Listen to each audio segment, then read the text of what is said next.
ಕೃಷ್ಣ.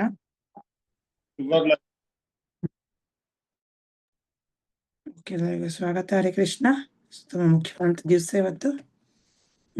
ಓಣಂ ಅಲ್ವಾ? ಓಣಂ ಕೂಡ ಇವತ್ತು ಆಚರಿಸ್ತಾರೆ, ಹೌದಾ? ನಿನ್ನ ಬಲಿ ಮಹಾರಾಜರದ ವಾಮನ ದ್ವಾದಶಿ ಆಯ್ತಲ್ವಾ? ಸೊ ಬಲಿ ಚಕ್ರವರ್ತಿಯರ ಒಂದು ಪೂಜೆ ಇವತ್ತು ಮಾಡ್ತಾರೆ ಆಕ್ಚುಲಿ, ಓಣಂ ಅಂತ, ಹೌದಾ? ಸೊ ಅದು ಕೂಡ ತುಂಬಾ ಒಳ್ಳೆ ಕೃಷ್ಣ ಕಾನ್ಶಿಯಸ್ ಫೆಸ್ಟಿವಲ್. ಅದು ಕೂಡ ಭಕ್ತರ ಬಗ್ಗೆ, ಭಕ್ತರನ್ನ ಗುಣಗಾನ, ಭಕ್ತರ ಪೂಜೆ ಅಂದ್ರೆ ಭಗವಂತನ ತುಂಬಾ ಪ್ರಸನ್ನರಾಗ್ತಾರೆ ಅಲ್ವಾ? ಸೊ ಇವತ್ತು ಓಣಂ ಸೆಲೆಬ್ರೇಟ್ ಮಾಡ್ತಾರೆ. ಸೊ ನಾವು ಧ್ಯಾನ ಯೋಗ ಅಧ್ಯಾಯದಲ್ಲಿದ್ದೀವಿ, ಹೌದಾ? ಆಕ್ಚುಲಿ ಈ ಅಧ್ಯಾಯ ತುಂಬಾ ಪ್ರಾಕ್ಟಿಕಲ್ ಇದೆ. ಈ 6ನೇ ಅಧ್ಯಾಯ ನಾವು ತುಂಬಾ ಚೆನ್ನಾಗಿ ಅರ್ಥ ಮಾಡ್ಕೊಂಡ್ರೆ ಆಕ್ಚುಲಿ ನಮ್ಮ ಭಕ್ತಿ ಇದಲ್ಲಿ ನಾವು ಏನಂತಾರೆ, ಪರ್ಫೆಕ್ಷನ್ ಅಲ್ವಾ? ನಮ್ಮ ಯೋಗಾಭ್ಯಾಸದಲ್ಲಿ, ನಮ್ಮ ಸಾಧನೆದಲ್ಲಿ ಪರ್ಫೆಕ್ಷನ್ ನ ಪಡ್ಕೋಬಹುದು ನಾವು. ಯಾಕಂದ್ರೆ ಸ್ವಲ್ಪ ಚಿಕ್ಕ ವಿಷಯದ ಬಗ್ಗೆ ಭಗವಂತ ತುಂಬಾ ವಿವರವಾಗಿ ತಿಳಿಸ್ತಾರೆ ಈ ಅಧ್ಯಾಯದಲ್ಲಿ. ಇದಕ್ಕೆ ತುಂಬಾ ಇಂಪಾರ್ಟೆಂಟ್ ಈ ಅಧ್ಯಾಯ, 6ನೇ ಅಧ್ಯಾಯ. ಓಕೆನಾ? ಸೊ ಚೆನ್ನಾಗಿ ಅರ್ಥ ಮಾಡ್ಕೋಬೇಕು ನಾವು. ಪ್ರತಿ ಶ್ಲೋಕನು ಕೃಷ್ಣ ವಿವರವಾಗಿ ತಿಳಿಸ್ತಾರೆ. ಹೆಂಗೆ ನಮ್ಮ ಮನಸ್ಸು ನಮಗೆ ಕಾಟ ಕೊಡುತ್ತೆ, ಯಾವ ರೀತಿ ಆ ಯೋಚನೆಗಳು ಇಲ್ಲಿ ತಿರುಗಾಡುತ್ತೆ, ಎಲ್ಲೇ ಹೋದ್ರೂ ವಾಪಸ್ ಅದನ್ನ ಎಳ್ಕೊಂಬರ್ಬೇಕು ಅಂತ ನೆನ್ನೆ ನಾವು ಮಾತಾಡಿದ್ವಿ ಅಲ್ವಾ? ಯಥೋ ನಿಶ್ಚಲತಿ ಮನಶ್ಚಂಚಲಂ ಅಸ್ಥಿರಂ, ಹೌದಾ? ಭಗವಂತ ಹೇಳ್ತಾನೆ, ಚಂಚಲ ಮನಸ್ಸು, ತುಂಬಾ ಚಂಚಲ ಮನಸ್ಸು ಅನ್ನೋದು ಗಾಳಿ ತರ, ಎಲ್ಲಂದ್ರಲ್ಲಿ ಹೋಗ್ತಾನೆ ಇರತ್ತೆ. ಅದು ಮಾತು ಕೇಳೋದೇ ಇಲ್ಲ. ಅದನ್ನ ಎಳ್ಕೊಂಡು ತರ್ಬೇಕು ಅದನ್ನ. ಅದಕ್ಕೆ ಯೋಗಾಭ್ಯಾಸ ಬೇಕು. ಅದಕ್ಕೆ ಈ ಒಂದು ನಿಯಮಗಳು, ಈ ಒಂದು ರೆಗ್ಯುಲೇಟ್ ಆಗಿ ಏನ್ ಹೇಳ್ತಾನೆ ಭಗವಂತ, ನಿಯಮಬದ್ಧವಾಗಿ ಆಹಾರ ಸ್ವೀಕರಣ ಇರ್ಬೋದು, ಅಥವಾ ವಿಹಾರ ಇರ್ಬೋದು, ಅಥವಾ ನಮ್ಮ ಸಮಯನ ಬಳಸೋದಿರ್ಬೋದು, ಅಥವಾ ನಮ್ಮ ಇಂದ್ರಿಯಗಳನ್ನೇ ನಾವು ಮಾತಾಡೋದಲ್ಲ, ಚರ್ಚೆ ಮಾಡೋದಲ್ಲ, ಹೆಂಗೆ ನಮ್ಮೆಲ್ಲ ಇಂದ್ರಿಯಗಳನ್ನ, ನಮ್ಮ ಮನಸ್ಸನ್ನ ಸವೈ ಮನ ಕೃಷ್ಣ ಪದಾರ ವಿಂದಯೋಹೋ, ಹೌದಾ? ವಾಸಾಂಶಿ ವೈಕುಂಠ ಗುಣಾನುವರ್ಣನೆ ಧಾರೆಯರ್ ಮಂದಿರ ಮಾರ್ಜನಾದೇಶು, ಆ ಥರ ಪ್ರತಿಯೊಂದು ಭಗವಂತನ ಕಾರ್ಯದಲ್ಲಿ ನಾವು ಮಗ್ನ ಮಾಡಂಗಾದ್ರೆ, ಆ ರೀತಿ ನಮ್ಮ ಒಂದು ವಾತಾವರಣ ಸೆಟ್ ಮಾಡ್ಕೊಂಡ್ರೆ ನಮ್ಮ ಮನೆಯಲ್ಲಿ ಅಲ್ವಾ, ನಮ್ಮ ಇಂದ್ರಿಯಗಳೆಲ್ಲ ನಿಗ್ರಹಕ್ಕೆ ಬರುತ್ತೆ, ನಮ್ಮ ಮನಸ್ಸು ನಿಗ್ರಹಕ್ಕೆ ಬರುತ್ತೆ. ಈ ಕಂಟ್ರೋಲಿಗೆ ತರದೇ ಯೋಗಾಭ್ಯಾಸ. ಮನಸ್ಸನ್ನ, ಇಂದ್ರಿಯಗಳನ್ನ ಕಂಟ್ರೋಲಿಗೆ ತರೋದಿದೆಯಲ್ಲ, ಅದನ್ನ ಭಗವಂತ ಹೇಳ್ತಾರದ್ ಯೋಗ ಅಂದ್ರೆ. ಸುಮ್ಮನೆ ಅದನ್ನ ಮಾಡಲ್ಲ, ಇದನ್ನ ಮಾಡಲ್ಲ ತ್ಯಜಿಸ್ತಾ ಇದ್ರೆ ನಾವು ಏನ್ ಮಾಡ್ತೀವಿ? ಏನಾರು ಮಾಡೋದಕ್ಕೆ ಕಾರ್ಯ ಬೇಕಲ್ವ? ನಾವು ಕಾರ್ಯತಃ ಏನಾರು ಬೇಕು ನಮ್ಗೆ. ನಮ್ಮನ್ನ ಬ್ಯುಸಿಯಾಗಿ ಇಟ್ಕೊಳಕ್ಕೆ ಏನಾರು ಕೆಲಸ ಬೇಕೇ ಬೇಕು. ಏನು ಬ್ಯುಸಿಯಾಗಿ ನಾವು ಕೃಷ್ಣ ಕಾನ್ಶಿಯಸ್ ಕೆಲಸದಲ್ಲಿ ಬ್ಯುಸಿ ಇಲ್ಲ ಅಂದ್ರೆ ಯಾವ್ದೋ ಮಾಯ ಕಾರ್ಯ ಮಾಡ್ತಾ ಹೋಗ್ತೀವಿ ಅಲ್ವಾ? ಬಟ್ ಯಾವಾಗಲೂ ನಾವು ಕಾರ್ಯ ಮಾಡ್ತಾನೆ ಇರ್ತೀವಿ. ನಾವೇನು ಮಾಡದೇ ಇರಕ್ಕೆ ಸಾಧ್ಯನೇ ಇಲ್ಲ ಅಲ್ವಾ? ಖಾಲಿ ಕೂತಿದ್ರು ನಾವ್ ಏನಾರು ಯೋಚನೆ ಮಾಡ್ತೀವಿ, ಶ್ವಾಸ ತಗೋತೀವಿ ಅಲ್ವಾ? ಮಲಗಿದ್ರು ಕೆಲ್ಸಾನೇ ಅದು. ಸೊ ಇದರ ಕೆಲಸ ಮಾಡ್ತೀವಿ, ಯೋಚನೆ ಮಾಡ್ತೀವಿ, ಏನಾದ್ರು ಮಾಡ್ತಾನೆ ಇರ್ತೀವಿ. ಯಾಕಂದ್ರೆ ಜೀವಿ ಅಂದ್ರೆ ಆಕ್ಟಿವ್. ಆತ್ಮ ಯಾವಾಗ್ಲೂ ಆಕ್ಟಿವ್ ಆಗಿರ್ತಾನೆ. ಏನಾದ್ರೂ ಒಂದು ಮಾಡ್ಲೇಬೇಕು. ಯಾವಾಗ್ಲೂ ಒಂದು ಸರ್ವ್ ಮಾಡ್ತಾನೆ ಇರ್ತಾನೆ, ಕೆಲಸ ಮಾಡ್ತಾನೆ ಇರ್ತಾನೆ. ಅದಕ್ಕೆ ಅವನಿಗೆ ಕೆಲಸ ಕೊಡ್ಬೇಕು. ಕೆಲಸ ಕೊಡ್ಲಿಲ್ಲ ಅಂದ್ರೆ ಏನಾಗತ್ತೆ? ಮಾಯ ಕೆಲಸ ಮಾಡಕ್ ಹೋಗ್ತಾನೆ ಅಲ್ವಾ? ಅದಕ್ಕೆ ಅವನಿಗೆ ಯಾವಾಗ್ಲೂ ಬ್ಯುಸಿಯಾಗಿ ಹಚ್ಬೇಕು ಮನಸ್ಸಿಗೆ, ನಮ್ಮ ಇಂದ್ರಿಯಗಳಿಗೆ ಯಾವಾಗ್ಲೂ ಒಂದು ರೂಟೀನ್ ಫಿಕ್ಸಡ್ ಆಗಿರ್ಬೇಕು. ಅದಕ್ಕೆ ಡಿಸಿಪ್ಲಿನ್ ತುಂಬಾ ಬೇಕು ಅಂತಾರೆ. ಏನಂತಾರೆ? ಯೋಗಾಭ್ಯಾಸ ಮಾಡೋರ್ಗೆ ಡಿಸಿಪ್ಲಿನ್ ತುಂಬಾ ಬೇಕು. ಈ ಮಿಲಿಟರಿದಲ್ಲಿರೋರ್ಗೆ, ಕೆಲವು ಟೀಚರ್ ಪ್ರೊಫೆಷನ್ ಇದಾರಲ್ವಾ, ಎಷ್ಟು ಜನ ಡಿವೋಟೀಸ್ ನೀವೆಲ್ಲ ಇದ್ದೀರ ಅಲ್ವಾ? ಸೊ ತುಂಬಾ ಡಿಸಿಪ್ಲಿನ್ ಬೇಕು ಅಂತಾರೆ. ಒಳ್ಳೆ ಸ್ಟೂಡೆಂಟೇ ಒಳ್ಳೆ ಗುರು ಆಗಾಗತ್ತೆ, ಹೌದಾ? ಒಪ್ತೀರಾ? ತುಂಬಾ ಒಳ್ಳೆ ಸ್ಟೂಡೆಂಟ್ ಆಗಿದ್ರೆ ಚೆನ್ನಾಗಿ ಒಳ್ಳೆ ಗುರುನೂ ಆಗ್ಬೋದು, ಒಳ್ಳೆ ಟೀಚರ್ ಆಗ್ಬೋದು. ಸೊ ಒಳ್ಳೆ ಸ್ಟೂಡೆಂಟ್ ಆಗ್ಬೇಕು ನಾವು ಅಲ್ವಾ? ಕೃಷ್ಣ ತುಂಬಾ ಒಳ್ಳೆ ಟೀಚರ್ ಆಕ್ಚುಲಿ. ಎಷ್ಟು ಚೆನ್ನಾಗಿ ಅವನು ಭಗವಂತ ನೋಡಿ, ಒಂದೊಂದೇ ಎಷ್ಟು ವಿವರವಾಗಿ ಒಂದೊಂದು ಶ್ಲೋಕಗಳಲ್ಲಿ ನಮ್ದೆಲ್ಲ ಕಷ್ಟಗಳನ್ನ ಅರ್ಥ ಮಾಡ್ಕೊಂಡು ಅದಕ್ಕೆ ಉತ್ತರ ಕೊಡ್ತಾ ಇದ್ದಾನೆ. ನಮ್ಮ ಮನಸ್ಸು ಯಾವ ಥರ, ನಾವು ಯಾವ ಥರ ತಿಂತೀವಿ, ಎಲ್ಲ ಗೊತ್ತು ಭಗವಂತನಿಗೆ. ನಮ್ಗೆ ಎಂಜಾಯ್ಮೆಂಟ್ ಬೇಕು ಅಲ್ವಾ? ನಮಗೆಲ್ಲ ಎಷ್ಟೊಂದೆಲ್ಲ ವೆರೈಟಿ ಬೇಕು ಅಲ್ವಾ? ನಮಗೆ ಭೋಗ ಬೇಕು, ಯಾವ್ದು ಬೇಡ ನಮಗೆ, ಎಲ್ಲ ಬೇಕು ನಮ್ಗೆ. ಯಾಕಂದ್ರೆ ಭಗವಂತನಿಗೂ ಅದು ಬೇಕು, ಅದಕ್ಕೆ ನಮಗೂ ಅದೇ ಸ್ವಭಾವ ಇರೋದು. ಆದರೆ ಅದನ್ನ ನಿಯಮಬದ್ಧವಾಗಿ ಮಾಡಬೇಕು ಅಂತಾನೆ. ಎಂಜಾಯ್ಮೆಂಟ್ ಮಾಡಬೇಕು, ನೋ ಡೌಟ್, ಆದರೆ ಅದನ್ನ ನಿಯಮಬದ್ಧವಾಗಿ. ಓಕೆನಾ? ಯಾವಾಗ ನಿಯಮಬದ್ಧವಾಗಿ, ನಾನು ಉಪ್ಪಿನ ಎಕ್ಸಾಂಪಲ್ ಕೊಟ್ಟನಲ್ವಾ, ನಿಮಿತ್ತವಾಗಿ ಹೆಂಗೆ ಉಪ್ಪು ತಿಂತೀವೋ ಆವಾಗ ಅದು ರುಚಿಯಾಗಿರುತ್ತೆ. ಎಕ್ಸ್ಟ್ರಾ ಜಾಸ್ತಿ ಉಪ್ಪು ತಿಂದ್ರೆ ರೋಗ ಬರುತ್ತೆ, BP ಬರುತ್ತೆ, ಹೌದಲ್ವಾ? ಡಾಕ್ಟರ್ಸ್ ಹೇಳಲ್ವಾ? ಈ ಹೊರಗಡೆ ತರುವಂಥ ಆಹಾರಗಳಲ್ಲಿ ಸಾಲ್ಟ್, ಉಪ್ಪಿನಂಶ ತುಂಬ ಜಾಸ್ತಿ ಇರುತ್ತೆ. ಚಿಪ್ಸ್ ಪ್ಯಾಕೆಟ್ ತಗೊಳ್ಳಿ, ಏನಾರು ಹೊರಗಡೆ, ಅದರಿಂದ ರೋಗಗಳು ಜಾಸ್ತಿ ಆಗತ್ತೆ. ಅದೇ ನಾವು ಮನೇಲಿ ಅಷ್ಟು ಉಪ್ಪು ಹಾಕೋದಿಲ್ಲ, ಎಷ್ಟು ಬೇಕೋ ಅಷ್ಟೇ ಹಾಕ್ತೀವಿ. ಅದಕ್ಕೆ ಮನೇಲಿ ಮಾಡಿರೋ ಅಡುಗೆ ತುಂಬ ಆರೋಗ್ಯವಾಗಿರುತ್ತೆ ಅಂತ ಅಲ್ವಾ. ಸೊ ಅದೇ ಥರ ನಮ್ದೆಲ್ಲ ಕಾರ್ಯಗಳು ನಿಯಮಬದ್ಧವಾಗಿ ಮಾಡ್ಕೊಂಡು ಹೋದರೆ ಅವಾಗ ನಾವು ಯೋಗಾಭ್ಯಾಸದಲ್ಲಿ ನಾವು ಮುಂದುವರಿಯೋಕ್ಕಾಗತ್ತೆ. ಯೋಗ ಇಲ್ಲ ಅಂದರೆ ಮನುಷ್ಯ ಪ್ರಾಣಿ ಹಂತಕ್ಕೆ ಬಂದ್ಬಿಡ್ತಾನೆ, ಪ್ರಾಣಿಯ ಒಂದು ಲೆವೆಲ್ ಬಂದು ಫಾಲ್ ಡೌನ್ ಆಗ್ಬಿಡ್ತಾನೆ. ಓಕೆನಾ.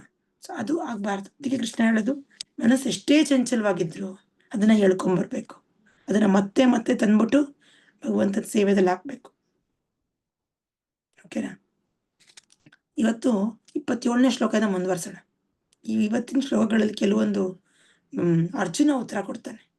ಅರ್ಜುನನ ಅನಿಸಿಕೆ ಏನು, ಜೀವಿ ಭಗವಂತ ಹೇಳ್ತಾನಪ್ಪ ಹೋಗ, ನಾವ್ ಹೇಳ್ಬೋದು ಭಗವಂತನ್ಗೆ ಏನ್ ಗೊತ್ತಪ್ಪ ನನ್ ಕಷ್ಟ ಏನು, ಭಗವಂತನ್ಗೆ ಎಲ್ಲ ಆಗತ್ತೆ ಮಾಡಕ್ಕೆ, ನನ್ ಕೆಲದೆಲ್ಲ ಆಗಲ್ಲ ಅಂತ ಹೇಳ್ಬೋದು ನಾವು. ಈಗ ಅರ್ಜುನ ಏನ್ ಹೇಳ್ತಾನೆ ನೋಡೋಣ. ಅರ್ಜುನ ನಮ್ ತರನೇ ಮಾತಾಡ್ತಾನೆ, ನೋಡೋಣ ಏನಂತಾರೆ. ಓಕೆನಾ. ಸೊ 27ನೇ ಶ್ಲೋಕದ ಮುಂದುವರ್ಸೋಣ. ಪ್ರಶಾಂತ ಮನಸಂ ಹ್ಯೇನಂ ಯೋಗಿನಂ ಸುಖಮುತ್ತಮಂ ಉಪೈತಿ ಶಾಂತ ರಾಜಸಂ ಬ್ರಹ್ಮಭೂತಂ ಅಕಲ್ಮಷಂ. ಅನುವಾದ ಓದ್ತೀರಾ? ಹರೇ ಕೃಷ್ಣ. ಓದ್ಲ ಮಾತಾಜಿ ನಾನು. ಹರೇ ಕೃಷ್ಣ. ಹರೇ ಕೃಷ್ಣ ಮಾತಾಜಿ ಓದಿ. ಅನುವಾದ. ನನ್ನಲ್ಲಿ ಮನಸ್ಸನ್ನು ನಿಲ್ಲಿಸಿದ ಯೋಗಿಯು ನಿಶ್ಚಯವಾಗಿಯೂ ಅಲೌಕಿಕ ಸುಖದ ಅತ್ಯುನ್ನತ ಪರಿಪೂರ್ಣತೆಯನ್ನು ಪಡೆಯುತ್ತಾನೆ. ಆತನು ರಜೋಗುಣವನ್ನು ಮೀರಿದವನು. ಆತನು ಪರಮೋನ್ನತದೊಂದಿಗೆ ತನ್ನ ಗುಣಾತ್ಮಕ ಏಕತ್ವವನ್ನು ಸಾಧಿಸುತ್ತಾನೆ. ಹೀಗೆ ಅವನು ಹಿಂದಿನ ಕರ್ಮಗಳ ಫಲಗಳಿಂದ ಬಿಡುಗಡೆ ಹೊಂದುತ್ತಾನೆ. ಭಾವಾರ್ಥ ಓದ್ಲ ಮಾತಾಜಿ, ಚಿಕ್ಕದಿದೆ. ಓದ್ಲ ಮಾತಾಜಿ. ಓದಿ ಮಾತಾಜಿ ಓದಿ. ಭಾವಾರ್ಥ. ಬ್ರಹ್ಮಭೂತ ಎಂದರೆ ಐಹಿಕ ಕಶ್ಮಲ ಸಂಪರ್ಕದಿಂದ ಮುಕ್ತನಾಗಿ ಭಗವಂತನ ಅಲೌಕಿಕ ಸೇವೆಯಲ್ಲಿ ಸ್ಥಿತವಾಗಿರುವುದು. ಮದ್ಭಕ್ತಿಂ ಲಭತೆ ಪರಾಂ. ಗೀತಾ 18ನೇ ಅಧ್ಯಾಯ 54ನೇ ಶ್ಲೋಕ. ಮನುಷ್ಯನ ಮನಸ್ಸು ಭಗವಂತನ ಚರಣ ಕಮಲಗಳಲ್ಲಿ ಸ್ಥಿರವಾಗಿ ನಿಲ್ಲುವವರೆಗೆ ಬ್ರಹ್ಮನ್ ಗುಣದಲ್ಲಿ ಅವನು ನಿಲ್ಲಲಾರನು. ಸವೈ ಮನಃ ಕೃಷ್ಣ ಪದಾರವಿಂದಯೋಹೋ. ಸದಾ ಭಗವಂತನ ಅಲೌಕಿಕ ಪ್ರೇಮ ಸೇವೆಯಲ್ಲಿ ನಿರತವಾಗಿರುವುದು ಅಥವಾ ಕೃಷ್ಣ ಪ್ರಜ್ಞೆಯಲ್ಲಿರುವುದು ಎಂದರೆ ವಾಸ್ತವವಾಗಿ ರಜೋಗುಣದಿಂದ ಮತ್ತು ಎಲ್ಲ ಐಹಿಕ ಕಲ್ಮಶದಿಂದ ಬಿಡುಗಡೆ ಹೊಂದುವುದು. Thank you Mataji. ಹರೇ ಕೃಷ್ಣ. ಅಲ್ವಾ, ಏನಂತಾನೆ ಭಗವಂತ, ಪ್ರತಿಯೊಂದು ಯೋಗಿಯಾಗಿ ಏನಂತಾನೆ ಭಗವಂತ, ನನ್ನಲ್ಲಿ ಮನಸ್ಸನ್ನು ನಿಲ್ಲಿಸಿದ ಯೋಗಿಯು ನಿಶ್ಚಯವಾಗಿಯೂ ಅಲೌಕಿಕ ಸುಖ ಅತ್ಯುನ್ನತ ಪರಿಪೂರ್ಣತೆಯನ್ನು ಪಡೆಯುತ್ತಾನೆ. ಭಗವಂತನಲ್ಲಿ ನಮ್ಮ ಮನಸ್ಸನ್ನ ನೆಟ್ಟಿದ್ರೆ, ನಮ್ಮ ಬುದ್ಧಿ ಶಕ್ತಿ ಹಾಕಕ್ಕೆ ಪ್ರಯತ್ನ ಮಾಡಿದ್ರೆ, ಅಂದ್ರೆ ನಮ್ಮ ಬುದ್ಧಿಯಿಂದ ಭಗವಂತನಿಗೋಸ್ಕರ ಸೇವೆ ಮಾಡೋದು, ಮನಸ್ಸಿಂದ ಭಗವಂತನ ಮೇಲೆ ಅರ್ಪಿಸೋದು. ಯಾವಾಗಲೂ ನಾವು ಮನಸ್ಸು ಬುದ್ಧಿನ ಭಗವಂತನ ಮೇಲೆ ಸ್ಥಿರವಾಗಿಡೋದು, ಇಂದ್ರಿಯಗಳನ್ನ ಮನಸ್ಸಿನ ಭಗವಂತನ ಸೇವೆಯಲ್ಲಿ ಬಳಸೋದು. ಈ ತರ ಮಾಡ್ತಾ ಹೋದ್ರೆ ಅತ್ಯುನ್ನತ, ನೋಡಿ, ಅಲೌಕಿಕ ಸುಖದ ಅತ್ಯುನ್ನತ ಪರಿಪೂರ್ಣತೆಯನ್ನು ಪಡೆಯುತ್ತಾನೆ. ಸುಖ ಅನ್ನೋದು ಕೃಷ್ಣ ಕೊಟ್ಟೇ ಕೊಡ್ತಾನೆ. ಇದು ಪರ್ಮನೆಂಟ್ ಸುಖ, ಶಾಶ್ವತ ಸುಖ, ದೀರ್ಘಕಾಲ ಇರುವಂತ ಸುಖ. ಗೊತ್ತಾಯ್ತು? ಅದು ಕೃಷ್ಣ ಕೊಡೋದು. ಆತನು ರಜೋಗುಣವನ್ನು ಮೀರಿದವನು. ರಜೋಗುಣ ಅಂತ ಯಾಕೆ ಹೇಳ್ತಾರೆ ಇಲ್ಲಿ ನೋಡಿ, ಏನಾದ್ರು ಕಾರ್ಯ ಮಾಡ್ಬೇಕು ಅಂದ್ರೆ ರಜೋಗುಣ ಬೇಕು ಅಲ್ವಾ. ಪ್ಯಾಷನ್, ಮೋಡ್ ಆಫ್ ಪ್ಯಾಷನ್ ಅಲ್ವಾ. ಒಂದು ಹಠ ಅಲ್ವಾ, ಒಂದು ಹಠ ಇಂದ, ಒಂದು ಛಲ ಇಂದ ನಾವು ಕಾರ್ಯ ಮಾಡ್ತೀವಿ. ಏನಾದ್ರು ಕಾರ್ಯ ಸಾಧಿಸ್ಬೇಕಂದ್ರೆ ಆ ಮೋಡ್ ಆಫ್ ಪ್ಯಾಷನ್. ಇವಾಗ ಬ್ರಹ್ಮದೇವರು ಏನಿದಾರೋ ಸೃಷ್ಟಿಕರ್ತ, ಅವರು ಮೋಡ್ ಆಫ್ ಪ್ಯಾಷನ್ ಅಂದ್ರೆ ರಜೋಗುಣದ ಒಂದು ಸಂಕೇತ. ಗುಣಾವತಾರದಲ್ಲಿ ಬ್ರಹ್ಮದೇವರಿಗೆ ರಜೋಗುಣದ ಅವತಾರ ಅಂತ ಕರೀತಾರೆ. ಹೌದಾ? ಅಂದ್ರೆ ಏನರ್ಥ? ಭಾರತಿ ಮಾತಾಜಿ ಫೋನ್ ಮಾಡ್ತೀಯಾರೇನು?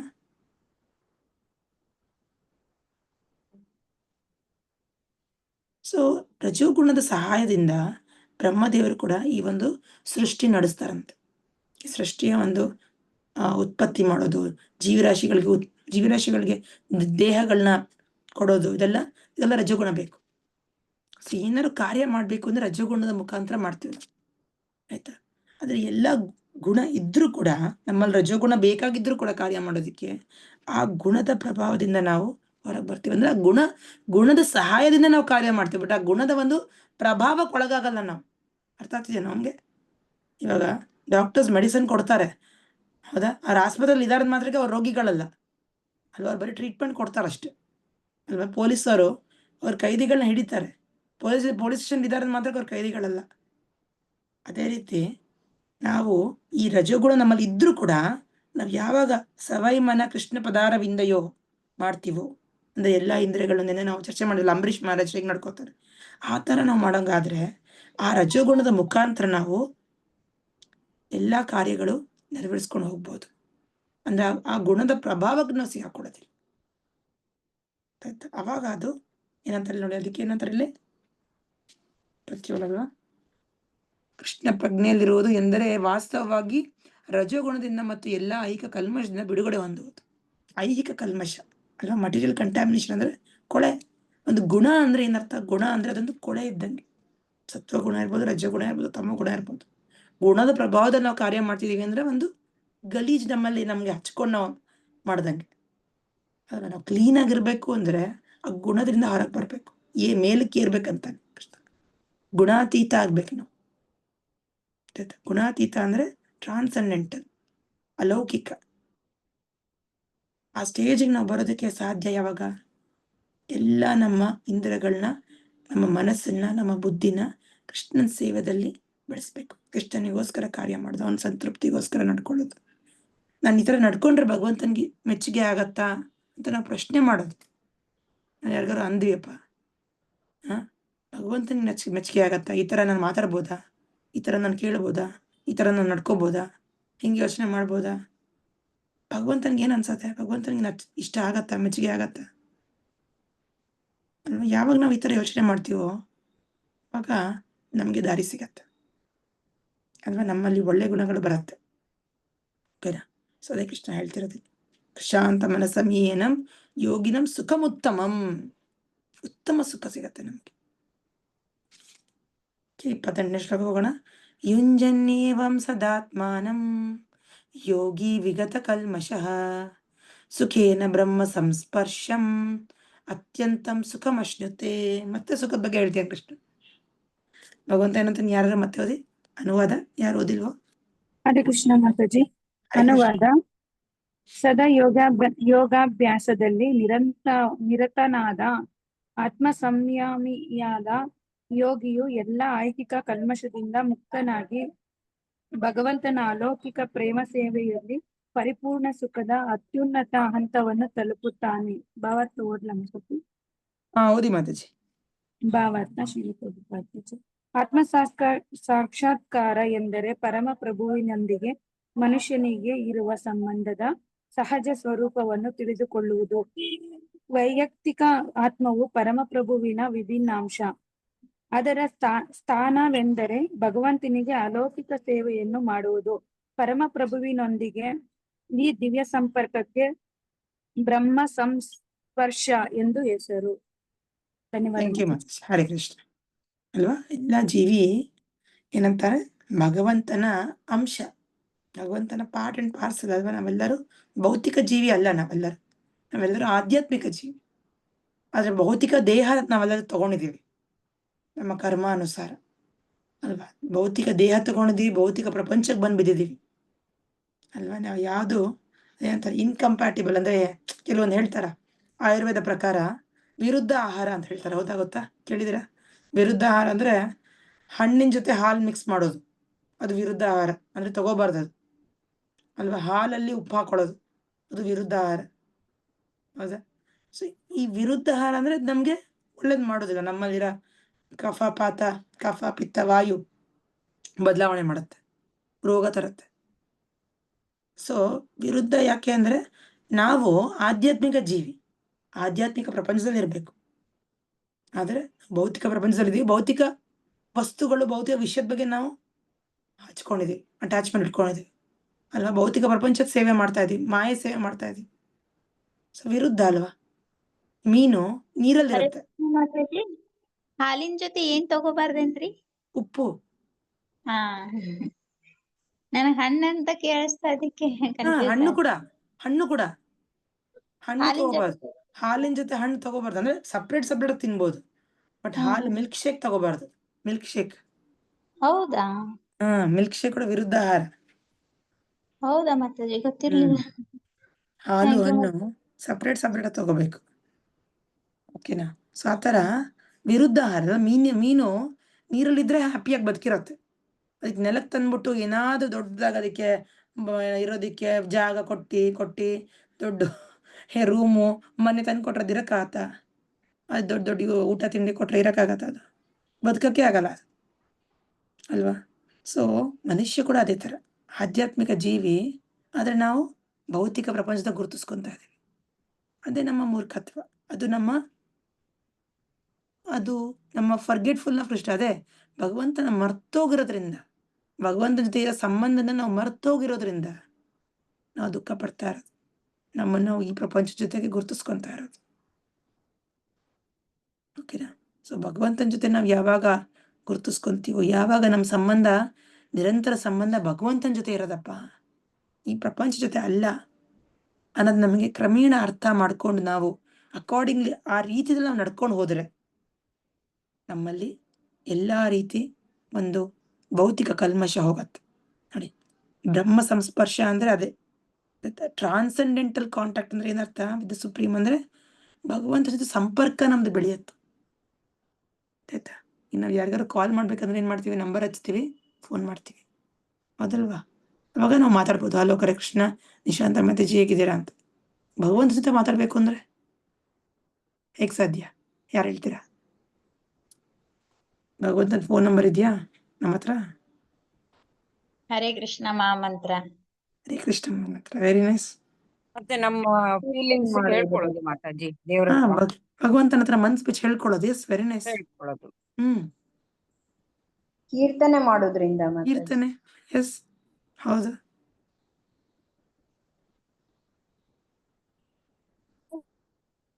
ಮತ್ತೆ ಯಾರು ಹೇಳ್ತೀರಾ? ಇಷ್ಟ ಆಗಿರುವಂತ ಕೆಲಸ ಮಾಡೋದು ಮಾತಾಡಿ. ಭಗವಂತನ ಅವ್ರು ಹಾಕೊಟ್ಟಿರಂತ ಭಗವದ್ಗೀತೆಯಲ್ಲಿ ಹೇಳಿದಾರಲ್ಲ, ಹ್ಮ್ ಅದನ್ನ ತರಿಸ್ಕೊಂಡು ನಾವು ನಡೆಯೋದ್ರಿಂದ ಭಗವಂತನಿಗೆ ನಾವು ಹತ್ರ ಆಗ್ತೀವಿ ಅಷ್ಟೇ. Very nice. ಭಗವಂತ ತಿಳಿಸ್ಕೊಟ್ಟಿರೋ ದಾರಿದಲ್ಲಿ ನಡೆಯೋದ್ರಿಂದ ನಾವು ಭಗವಂತನಿಗೆ ಹತ್ರ ಆಗ್ತೀವಿ. ಭಗವಂತ ಧ್ಯಾನ ಕೂತ್ಕೊಳ್ಳೋದ್ರಿಂದ, ಮಾತಾಜಿ ಮೆಡಿಟೇಷನ್ ಮಾಡೋದ್ರಿಂದ ಮೆಡಿಟೇಷನ್, ಎಸ್. ಏನ್ ಮೆಡಿಟೇಷನ್? ಹೆಂಗ್ ಮಾಡ್ಬೋದು ನಾವು ಮೆಡಿಟೇಷನ್ ಭಗವಂತನ ಮೇಲೆ? ಜಪ ಮಾತಾಜಿ, ಜಪ, ಭಗವಂತನ ಶ್ರವಣ, ಇದೆಲ್ಲ ಮೆಡಿಟೇಷನ್ ಇದೆಲ್ಲ ಅಲ್ವಾ? ನಮ್ಮ ಮನಸ್ಸನ್ನ ಭಗವಂತನ ಮೇಲೆ ಇಡ್ತಾ ಇರೋದು ಅಲ್ವಾ? ನಮ್ಮ ಮನಸ್ಸು ಎಲ್ಲೂ ಆ ಕಡೆ ಈ ಕಡೆ ಹೋಗದೆ ಮೆಡಿಟೇಟ್ ಅಂದ್ರೆ ಏನರ್ಥ? ಮೆಡಿಟೇಷನ್ ಅಂದ್ರೆ ಮನಸ್ಸನ್ನ ಒಂದ್ ಕಡೆ ಕೇಂದ್ರೀಕರಿಸೋದು, ಅದಕ್ಕೆ ಮೆಡಿಟೇಷನ್ ಅಂತ. ಏಕಾಗ್ರತೆ ಮಾಡ್ಕೊಳ್ಳಿ, ಮಾತಾಜಿ ಮನಸ್ಸನ್ನು ಏಕಾಗ್ರತೆ ಮಾಡ್ಕೊಳ್ಳೋದು, ಏಕಾಗ್ರತೆ ಮಾಡ್ಕೊಳ್ಳೋದು. ಸೊ ಇದೆಲ್ಲ ಮಾಡೋದ್ರಿಂದ ನಮಗೆ ಭಗವಂತನ ಜೊತೆ ಸಂಪರ್ಕ ಬೆಳೆಯುತ್ತೆ, ಸಂಬಂಧ ಮತ್ತೆ ಪುನರುದ್ಧ ಆಗತ್ತೆ ಅಲ್ವಾ? ಮತ್ತೆ ಬರುತ್ತೆ, ಮತ್ತೆ ಕಾಣಿಸ್ಕೊಳತ್ತೆ, ಮತ್ತೆ ತಿಳ್ಕೊಬೋದು ನಾವು, ಮತ್ತೆ ರಿಎಸ್ಟಾಬ್ಲಿಷ್ ಆಗತ್ತೆ. ಅದೇ ಭಗವಂತ ಹೇಳ್ತಾ ಇರೋದು, ಮದ್ಭಕ್ತಿಂ ಲಭತೆ ಪರಂ.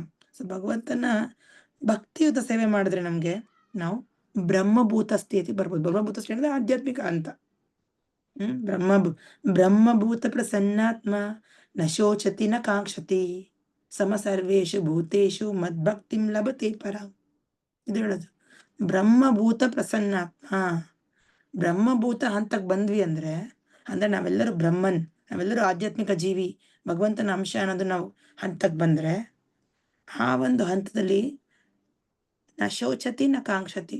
ಶೋಚತಿ ಅಂದ್ರೆ ದುಃಖ, ಕಾಂಕ್ಷತಿ ಅಂದ್ರೆ ಏನಾದ್ರು ಬಯಕೆ, ಏನಾದ್ರು ಬೇಕು, ಏನಾದ್ರು ಬೇಡ, ದುಃಖ ಸುಖ ಇದರ ಒಂದು ಫೀಲಿಂಗ್ ನಮಗೆ ಇರೋದಿಲ್ಲ. ಸಮ ಸರ್ವೇಷು ಭೂತೇಶು, ಎಲ್ಲಾ ಜೀವಿರಾಶಿಗಳನ್ನ ಸಮವಾಗಿ ನೋಡೋದು. ಮದ್ಭಕ್ತಿಂ ಲಭತೆ ಪರಂ. ಆಯ್ತಾ? ಸೊ ಹೈಯೆಸ್ಟ್ ಸುಖ ಸಿಗತ್ತೆ. ನೆಕ್ಸ್ಟ್ ಹೋಗೋಣ. 29ನೇ ಶ್ಲೋಕ. ಸರ್ವಭೂತಸ್ಥಂ ಆತ್ಮಾನಂ ಸರ್ವಭೂತಾನಿ ಚಾತ್ಮನಿ ಈಕ್ಷತೆ ಯೋಗ ಯುಕ್ತಾತ್ಮ ಸರ್ವತ್ರ ಸಮದರ್ಶನ. ಧನ್ಯವಾದ. ಯಾರತ್ತರ? ಹರೇ ಕೃಷ್ಣ. ಓದ್ಲಾ ಮಾತಾಜಿ?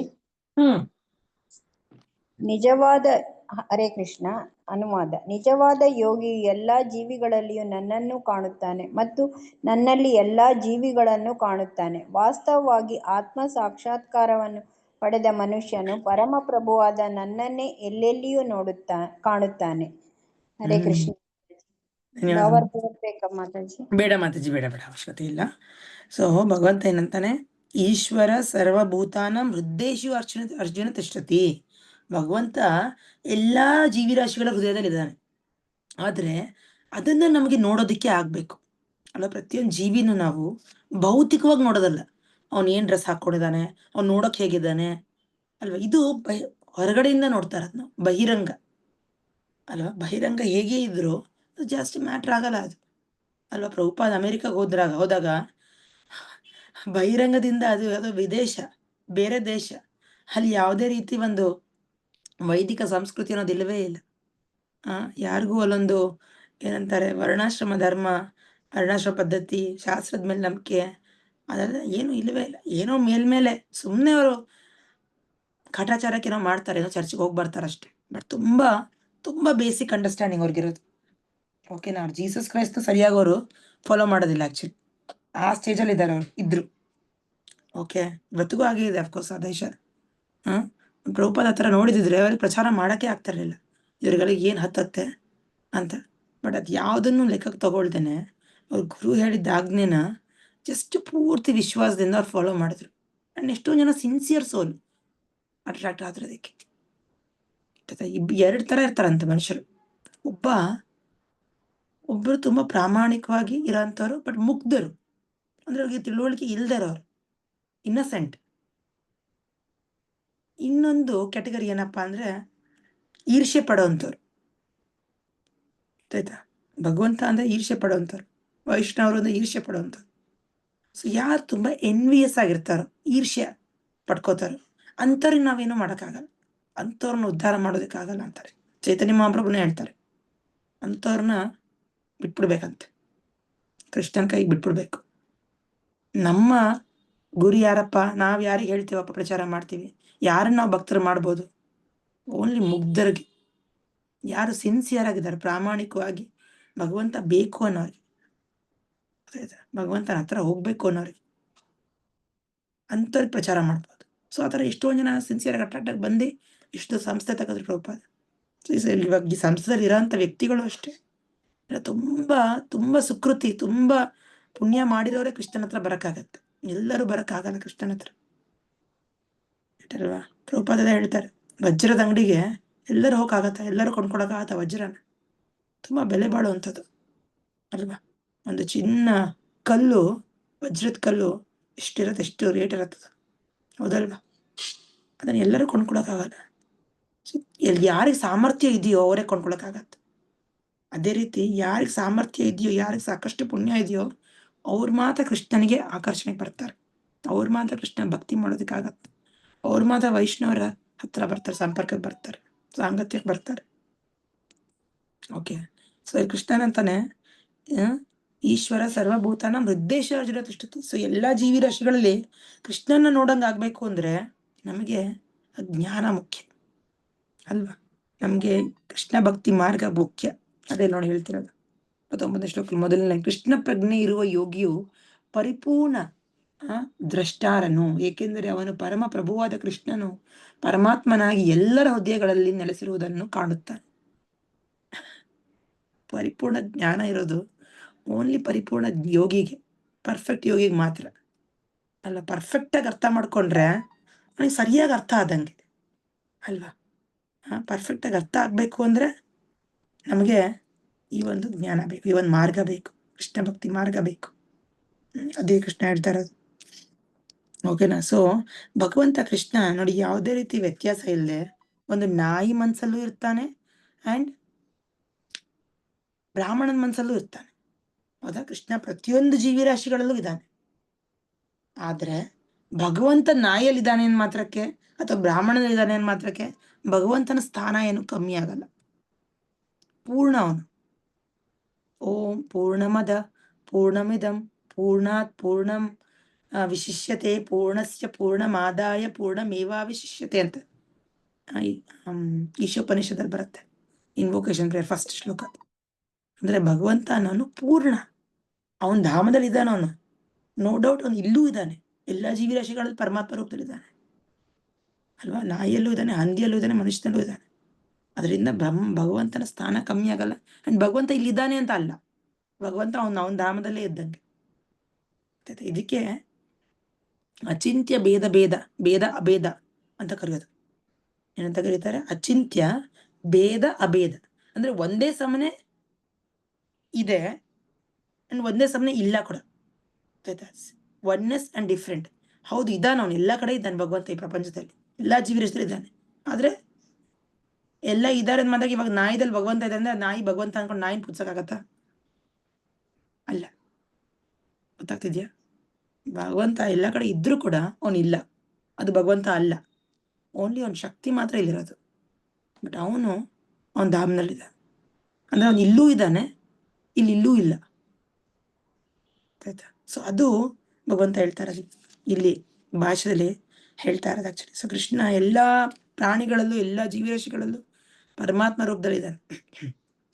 ಇದನ್ನ ಹೆಂಗ ಅರ್ಥ ಮಾಡ್ಕೊಳ್ಳೋದು ಅಂದ್ರೆ, ಒಂದ್ ತಾಯಿ ಎಷ್ಟೋ ಜನ ಮಕ್ಳು ಇರ್ತಾಳಲ್ವಾ, ಇಷ್ಟೊನ್ನ ಇವತ್ತಿನ ಕಾಲದಲ್ಲಿ ತುಂಬಾ ಕಮ್ಮಿ ಮಕ್ಳು ಬಿಡಿ, ಬಟ್ ಒಂದ್ ಕಾಲದಲ್ಲಿ ನಮ್ಮ ಅಜ್ಜಿಯರಿಗೆಲ್ಲ 8 ಅಲ್ವಾ 8 ಮಕ್ಳು 10 ಮಕ್ಳು 12 ಮಕ್ಳು ಇರೋರ್ಗೆ ತಾಯಿ ಯಾವ ತರ ನೋಡ್ತಾಳೆ? ಎಲ್ಲಾ ಮಕ್ಕಳನ್ನು ಒಂದು ವ್ಯತ್ಯಾಸ ಇಲ್ಲದೆ ನೋಡ್ತಾಳೆ ಅಲ್ವಾ. ಅಯ್ಯೋ ಒಬ್ಬ ಬೆಳ್ಳಿಗಿರ್ಬೋದು, ಒಬ್ಬ ಕುಳ್ಳ ಇರ್ಬೋದು, ಒಬ್ಬ ದುಮ್ಮ ಇರ್ಬೋದು, ಒಬ್ಬ ಜಾಸ್ತಿ ತಿನ್ನೋನಿರ್ಬೋದು, ಒಬ್ನು ಜಾಸ್ತಿ ಚೇಷ್ಟೆ ಮಾಡೋನಿರ್ಬೋದು ಅಲ್ವಾ, ಒಬ್ನು ಯಾವಾಗ್ಲೂ ಅಳೋನಿರ್ಬೋದು. ಒಂದಲ್ಲ ಒಂದು ಒಬ್ರೊಬ್ರು ಒಂದೊಂದು ರೀತಿ ಇರ್ತಾರೆ ಅಲ್ವಾ. ಆದ್ರೆ ತಾಯಿಗೆ ಏನು ವ್ಯತ್ಯಾಸ ಅನ್ನೋದೇನು ಇರಲ್ಲ, ನ್ಯೂಟ್ರಲ್ ಆಗಿರ್ತಾಳೆ. ಅದೇ ರೀತಿ ಕೃಷ್ಣನು ಎಲ್ಲಾ ಜೀವಿರಾಶಿನ ಮಕ್ಕಳ ತರ ನೋಡ್ತಾನೆ. ಎಷ್ಟು ಕರುಣಾಮಯಿ ಅಲ್ವಾ ಕೃಷ್ಣ. ಎಷ್ಟು ಗಲೀಜರ ಪ್ರಾಣಿಗಳಲ್ಲೂ ಇರ್ತಾನೆ, ಹಂದಿದಲ್ಲೂ ಇರ್ತಾನೆ. ಅಂದ್ರೆ ಜಸ್ಟ್ ಲೈಕ್ ತಾಯಿ ತರನೇ ಅವನು ಅಲ್ವಾ. ಅವ್ನ ವ್ಯತ್ಯಾಸ ನೋಡಿದ್ರೆ ಈ ಜೀವಿ ಗತಿ ಏನಾಗೋದು? ಅಲ್ವಾ. ನಾನ್ ಪ್ರಾಣಿಗಳಲ್ಲಿ ಇರಲ್ಲ ಅಂತ ಯೋಚನೆ ಮಾಡಿದ್ರೆ ಭಗವಂತ ನಮ್ ತರ, ಅವನ ಗತಿ ಏನಾಗತ್ತ? ಪ್ರಾಣಿಗಳ ಗತಿ ಏನಾಗತ್ತ? ಅದು ಒಂದ್ ಜೀವಿನೇ, ಅದು ಒಂದ್ಸಲಿ ಮನುಷ್ಯ ಆಗಿ ಪ್ರಾಣಿ ಜನ್ಮಕ್ಕೆ ಹೋಗಿದೆ ಇವಾಗ, ಹೌದಲ್ವಾ. ಅದಕ್ಕೆ ನಾವು ಪ್ರಾಣಿಗಳನ್ನ ನೋಡಿದಾಗ ರೋಡ್ ಮೇಲೆ ನಾಯಿ ಆಗ್ಲಿ ಇನ್ಯಾವ್ದಾರ ಪ್ರಾಣಿಗಳು ನೋಡಿದ್ರೆ ಜ್ಞಾಪಕ ಮಾಡ್ಕೋಬೇಕು ಕೃಷ್ಣ ಇದ್ದಾನೆ ಅಂತ. ಕೃಷ್ಣ ಹೇಳ್ತಾನಲ್ಲ, ಯಾರು ಭಕ್ತಿ ಮಾಡೋಲ್ವೋ, ಮನುಷ್ಯ ಜನ್ಮ ಸಾರ್ಥಕ ಮಾಡ್ಕೊಳ್ಳಲ್ವೋ ಅವನು ಪ್ರಾಣಿ ಅವನಿಗೆ ಬರ್ತಾನೆ ಅಲ್ವಾ. ಅದೆಷ್ಟು ನಿಜ ಅದು. ಓಕೆ, ಸೊ ಅದು ಇಲ್ಲಿ ಹೇಳ್ತಾರ. ನೆಕ್ಸ್ಟ್ ಶ್ಲೋಕ ಹೋಗೋಣ. 30ನೇ ಶ್ಲೋಕ.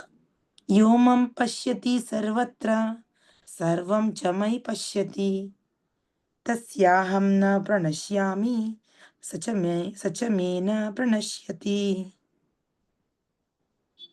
ಇದು ಒಳ್ಳೆ ಶ್ಲೋಕ. ಏನಂತ ಭಗವಂತ 30ನೇ ಶ್ಲೋಕದಲ್ಲಿ ಯಾರು ಓದ್ತೀರಾ? ಗೀತಾ ಮಾತಾಜಿ, ಕಲ್ಯಾಣಿ ಮಾತಾಜಿ, ಯಾರು ಓದಿಲ್ವೋ ಓದ್ತೀರಾ? ಸುಮಾ ಹಿರೇಮಠ್ ಮಾತಾಜಿ, ಉಮಾದೇವಿ ಮಾತಾಜಿ.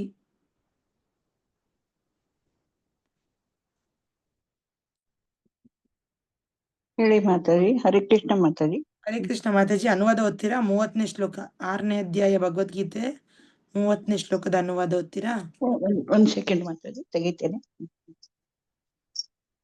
ಹೊರಗಡೆ ಹೋಗಿದ್ದೆ, ಬಂದೆ ಮಾತಾಡಿ. ಹೌದಾ? ಓಕೆ.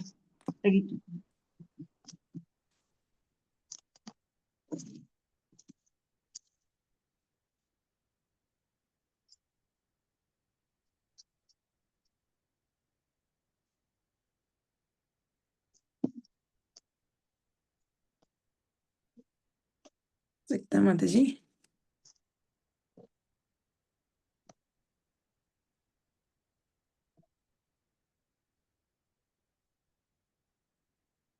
ಸಿಕ್ತಾ ಮಾತಾಜಿ? ಅನುವಾದ ಓದ್ತೀನಿ ಮಾತಾಡಿ. ಹರೇ ಕೃಷ್ಣ ಮಾತಾಡಿ. ಅನುವಾದ. ಯಾರು ನನ್ನನ್ನು ಎಲ್ಲೆಲ್ಲಿಯೂ ಕಾಣುತ್ತಾನೆಯೋ ಮತ್ತು ನನ್ನಲ್ಲಿ ಎಲ್ಲವನ್ನೂ ಕಾಣುತ್ತಾನೋ ಅವನು ನನ್ನನ್ನು ಯಾವಾಗಲೂ ಕಳೆದುಕೊಳ್ಳುವುದಿಲ್ಲ, ನಾನು ಅವನನ್ನು ಯಾವಾಗಲೂ ಕಳೆದುಕೊಳ್ಳುವುದಿಲ್ಲ. ಭಾವಾರ್ಥ ಓದ್ಲಿ ಮಾತಾಡಿ? ಬೇಡ ಮಾತಾಜಿ, ಬೇಡ. ಧನ್ಯವಾದ ಮಾತಾಜಿ. ಸೊ ಭಗವಂತ ಏನಂತಿದ್ದಾನೆ ಈ ಒಂದು ಶ್ಲೋಕದಲ್ಲಿ ಇದೆ, ಭಗವಂತನ ಎಲ್ಲಾ ಕಡೆ ಕಾಣಬೇಕು ಅಂದ್ರೆ ನಮಗೆ ಒಂದು ಕಣ್ಣಿಗೆ ಪ್ರೇಮ ಅನ್ನೋ ಪೊರೆ ಇರ್ಬೇಕಂತೆ. ಕಣ್ಣಿಗೆ ಪೊರೆ ಬರತ್ತಲ್ವಾ, ಕ್ಯಾಟ್ರಾಕ್ಟ್ ಅಂತಾರೆ, ಹೌದಾ? ಆ ಪೊರೆನ ತೆಗಿಸ್ತಾರೆ, ಇಲ್ಲ ಅಂದ್ರೆ ಕಣ್ಣು ಕಾಣೋದಿಲ್ಲ, ಇಲ್ಲ ಮೊಬ್ಬ ಕಾಣುತ್ತೆ, ಹೌದಲ್ಲ? ಸೊ ಆ ಮೊಬ್ಬು ಯಾತಿಗೆ ಬಂದಿರೋದು? ಆ ಪೊರೆ ಇರೋದ್ರಿಂದ.